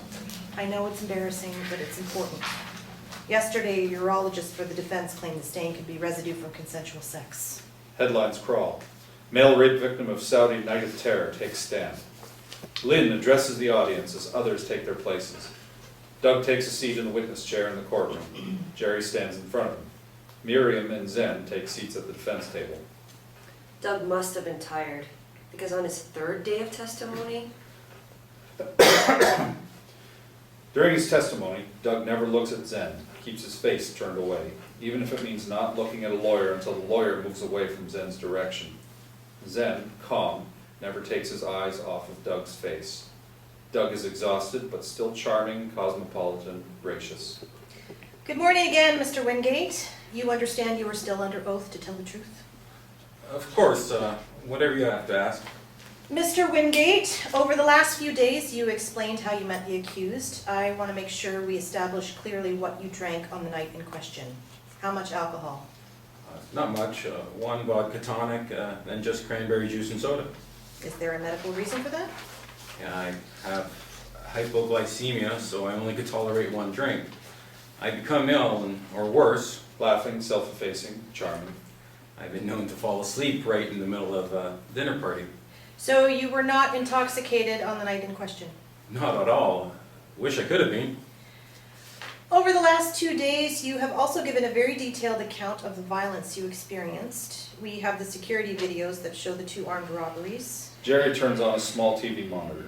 Jerky, blurry video speeds by quickly from one ATM, then switches to the second, and again speeds through it, almost incomprehensibly. Doug hunches over, barely looking.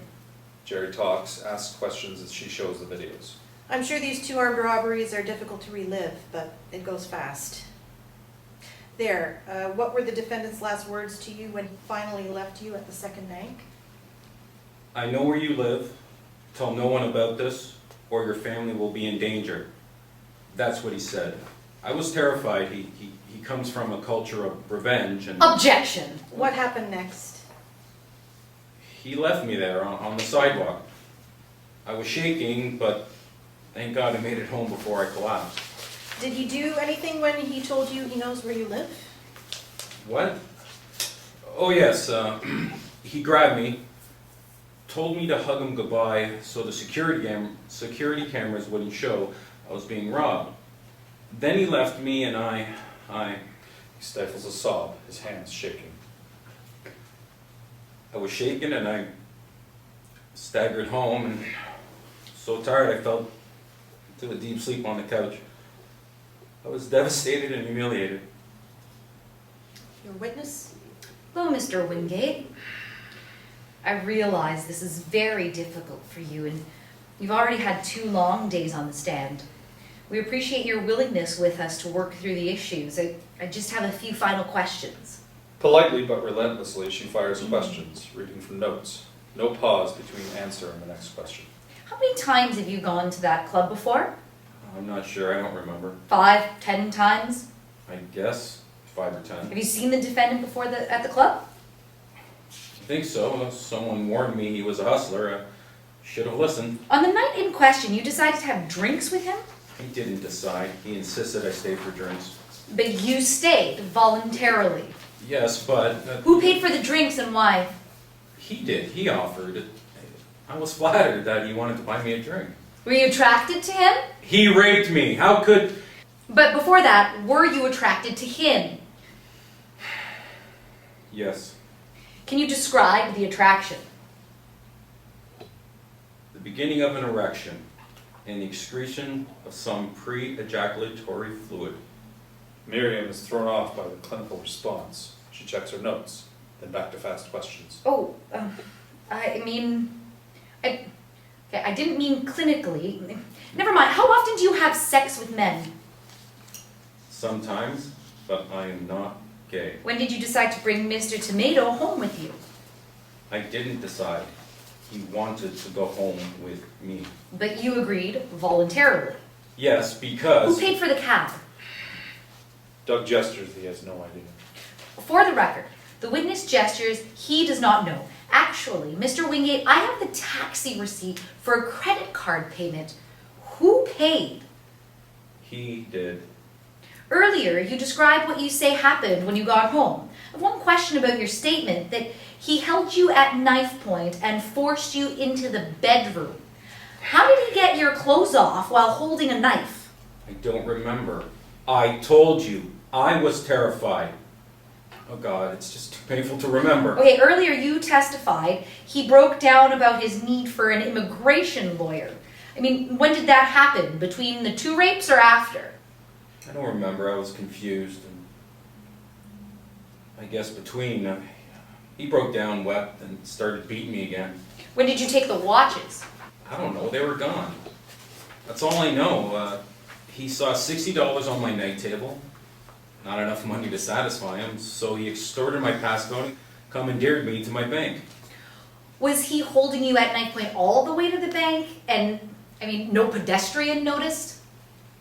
He said he had a knife. He was hiding it. But I know he'd use it. Where did he hide it? I don't know.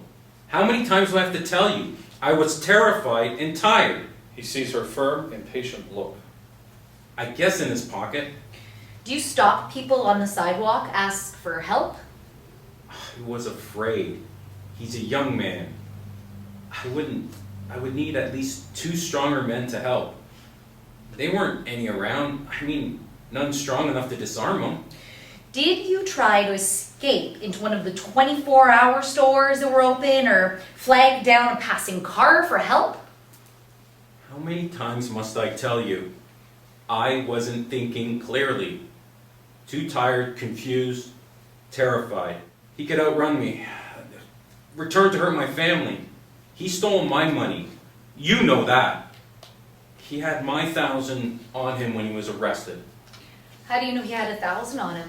You told me. No, I didn't actually.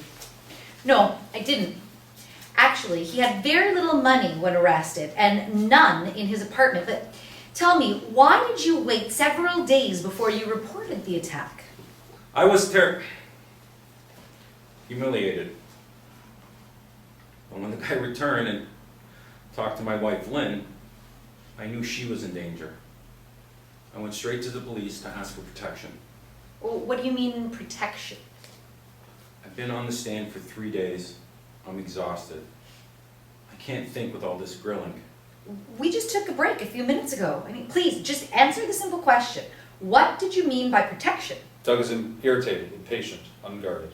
I had to protect myself so my wife and others would not know. Thank you, Mr. Wingate. As Doug leaves the witness stand, he turns to Zen, looks at him for the first time, mouths, "Sorry." Zen looks astounded. Your Honor, we're going to show the ATM security videos again. The same videos that the prosecutor showed earlier on a small screen. This time, we want to bring in a larger screen so that the jurors can see more clearly. We'll go through the shots carefully, frame by frame. Blackout. Act 2, Scene 8. Lynn testifies. In darkness, loud music blasts a phrase of Mozart's Desiree. Spot on Lynn. Doug must have finished his testimony. It's Mozart Desiree, Days of Wrath, or God's Wrath or something. Blasting full force, loud enough into every apartment on our floor. Probably the floors above and below. I was afraid he might be killing himself. But no, I was scheduled to testify on the 7th day of the trial. Doug's birthday of all days. I'm not kidding. Music fades out. Just before I went into the courtroom. Doug rushes at her. How could you betray me like this? Me?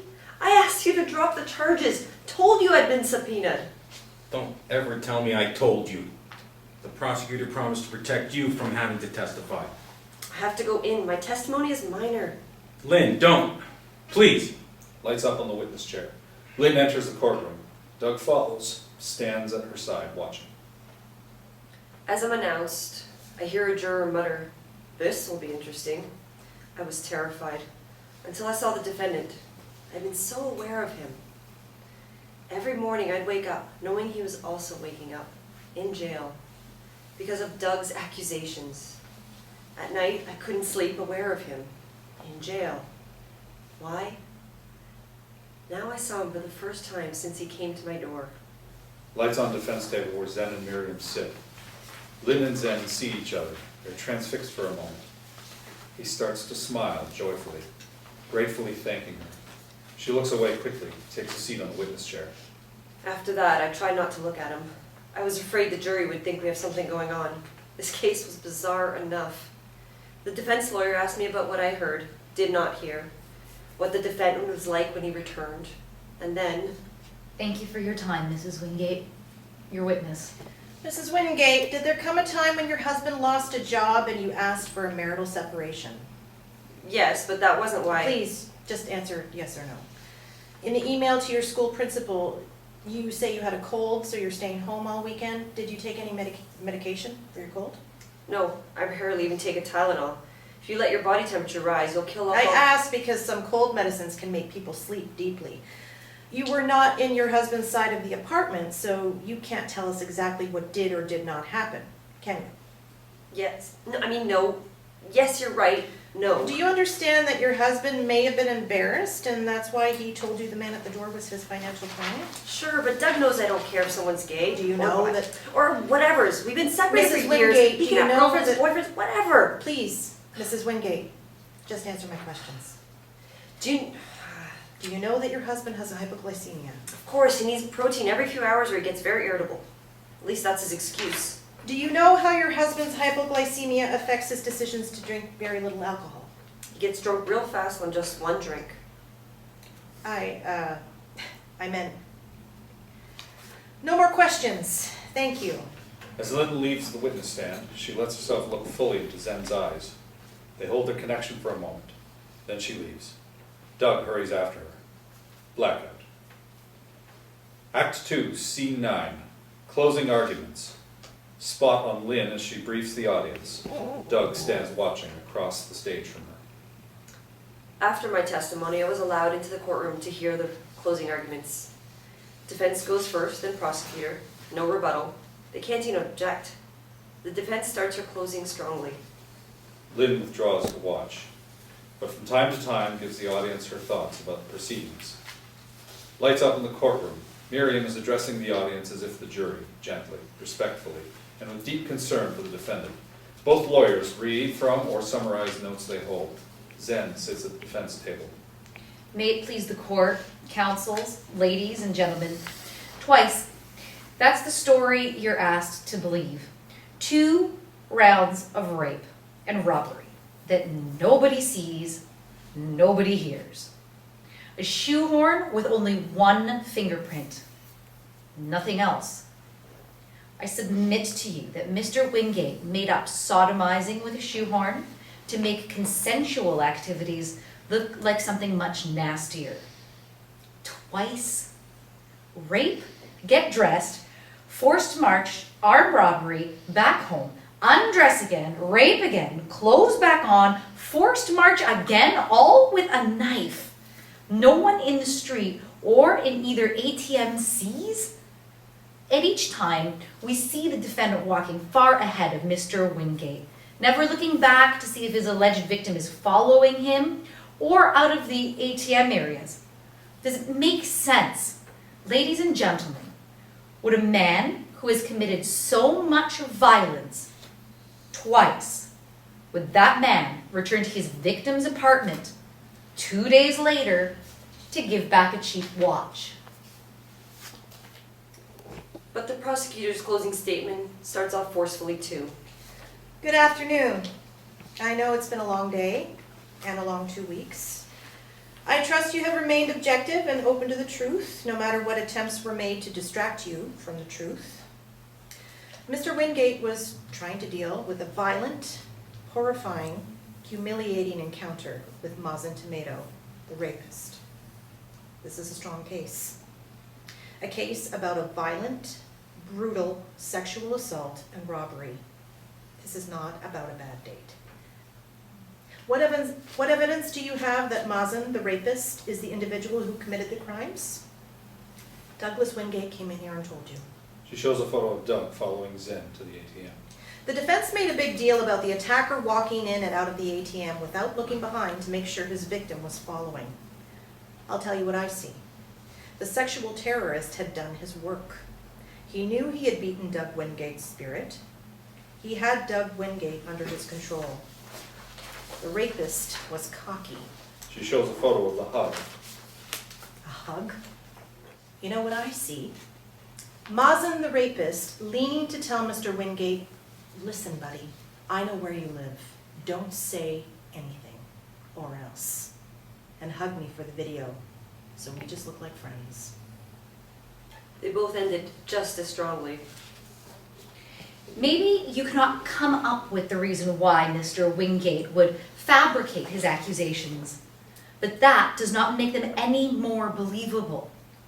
Mr. Wingate said he was afraid to go to the police for 2 days. More likely, he was afraid my client's visit might damage his multiple reputations in his multiple worlds. When you look at all the evidence, documents, testimonies, we ask that you come back into this court and return the only verdict in this case. Not guilty on all the charges for my client, Mr. Tomedo. Mr. Wingate is a respected man, a financial advisor, a father with 2 sons, a man with a secret. Sometimes he engages in sex with men, but this time it was rape.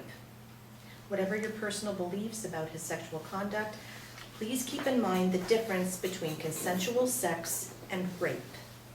If the violence did not happen, why on earth would Doug Wingate tell anyone he was sexually assaulted? Why expose himself to the humiliation of a public trial? Why would anyone lie about a rape when they must go through very uncomfortable, embarrassing examinations? Also, ask yourselves if Mr. Wingate's wife, with her supersonic hearing, might have slept soundly that night. You heard about a bounce check. Could his estranged wife be vindictive? Mr. Wingate suffered in heroic silence because he did not want this sexual terrorist, Mazen Tomedo, to return and harm his wife. But the rapist did return. The evidence proves beyond a reasonable doubt that this sexual terrorist acted knowingly, deliberately, and intentionally. I ask you to return the only verdict possible in this case. Guilty. Blackout. Blackout. And in the darkness, a cacophony of overlapping American voices from different backgrounds. What's the old guy doing at a club Just with a because kid? he's Yeah, Saudi, you you should have think been he's watching guilty reruns just of Matlock on TV. Report all them Because raggeds. Saudi's guilty? Get a man. No, right. How much of the US taxpayers are alive in prison? Yeah, why should US Keep him taxpayers locked up keep in this guy alive court in and we'll prison? give him a parade. Act 2, Scene 10. A private moment with Doug. Spotlight to the audience. The voice of the people. Idiots. And we trust our democracy to them? I assume most of you are discerning, more aware of the world. I wonder if you can understand. Do you want to hear me insist all my charges are true? Any of you believe that? Most of you probably want to hear me blame my mother or father, or tell you that, you know, I was young when a coach or an uncle or someone more pious. Show you how devastated I'd be if suddenly my children and my circle of coupled up friends suddenly lost respect, felt uncomfortable, laughed at me, but I won't. Have you ever felt that almost unbearable intimacy with a stranger? Same sex, opposite sex, who cares? You know nothing about each other's lives, not even your names. Just two human beings joining. No demands or expectations, no power games, no thinking, just doing it. And after, if you're completely surrendered, that's when the glow comes. You don't know each other, you may never see each other again. The French call orgasm le petit mort. Maybe that little death merges us, together for one brief moment, into the eternal, without strings. Can you understand? Probably not. I know we're not all that evolved, but a night of living fully is private, or should be. That Saudi asks for whatever he gets. His cell phone chimes. He checks text messages. Jury has a verdict. A 10-day trial with a verdict in 3 hours? Don't worry, I'll just ask the judge to give him a light sentence. Blackout. Act 2, Scene 11. Verdict.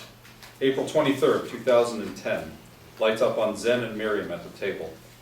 Gerrie and Doug stand at the side. All except Zen looks stunned. Zen, in a new jacket, tie, and slacks, sitting at the defendant's table with Miriam. He's gripping her arm.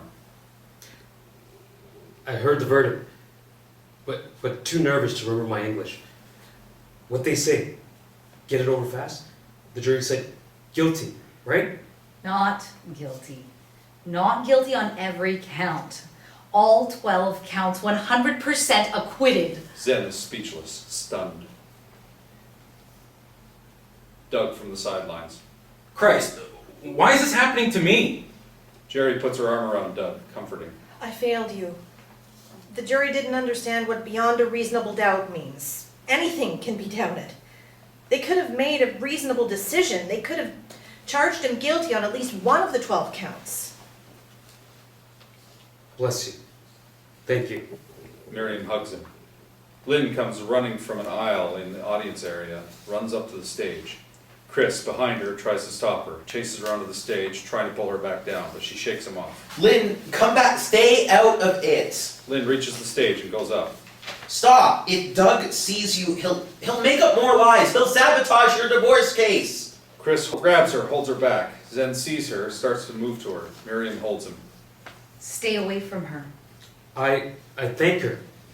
If Wingate sees you with his wife, he'll find a way to hurt her, not just you. Lynn and Zen break free of their well-meaning captors. Doug watches Lynn and Zen run towards each other. Good Lord, stop her! Doug starts to rush towards Lynn to stop her. Gerrie holds him back. To Lynn. You set a rapist free! You put an innocent man into prison with lies. Why? To protect your own life of lies? Doug lunges. Gerrie hangs on. Take your hands off me. You set me up. Forced me to file charges. Now people think I'm gay. Gerrie forces Doug out of the courtroom. Lynn and Zen start to shake hands formally, shyly. But Zen turns the handshake into an unexpected, warm hug. Thank you. Gerrie returns from getting Doug out of the courtroom. sees Zen and Lynn, calls for the guards. What the? Guards, this one goes to whack and hut. Acquittal doesn't mean free. I want you to have this.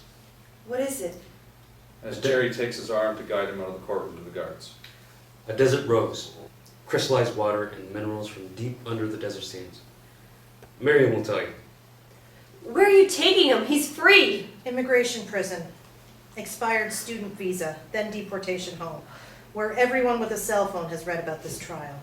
Gerrie roughly pulls him away. Chris guides Lynn away. Mazen, we'll apply for asylum.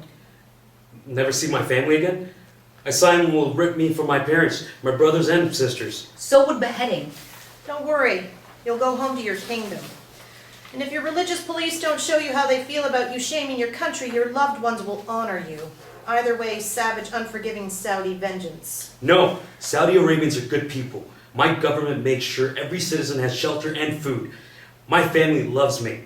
They will hear I'm acquitted on all 12 counts. Not acquitted of being gay. Signaling to the guards off stage. Guards, this one's for the prison van.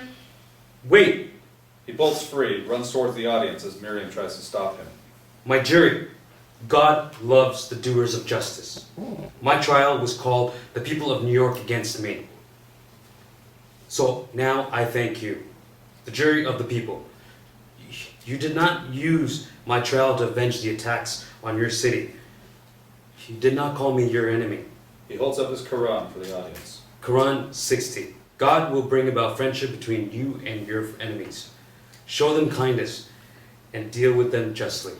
Gerrie grabs his arm, pulls him off to the audience. Stop your Muslim ranting. You showed me justice. You are the beauty of America. From my soul, I thank the people. Lynn breaks free of Chris and runs after Zen. How can I make amends? Tell what really happened. Miriam rushes after. Chris puts his arm around Lynn. Blackout.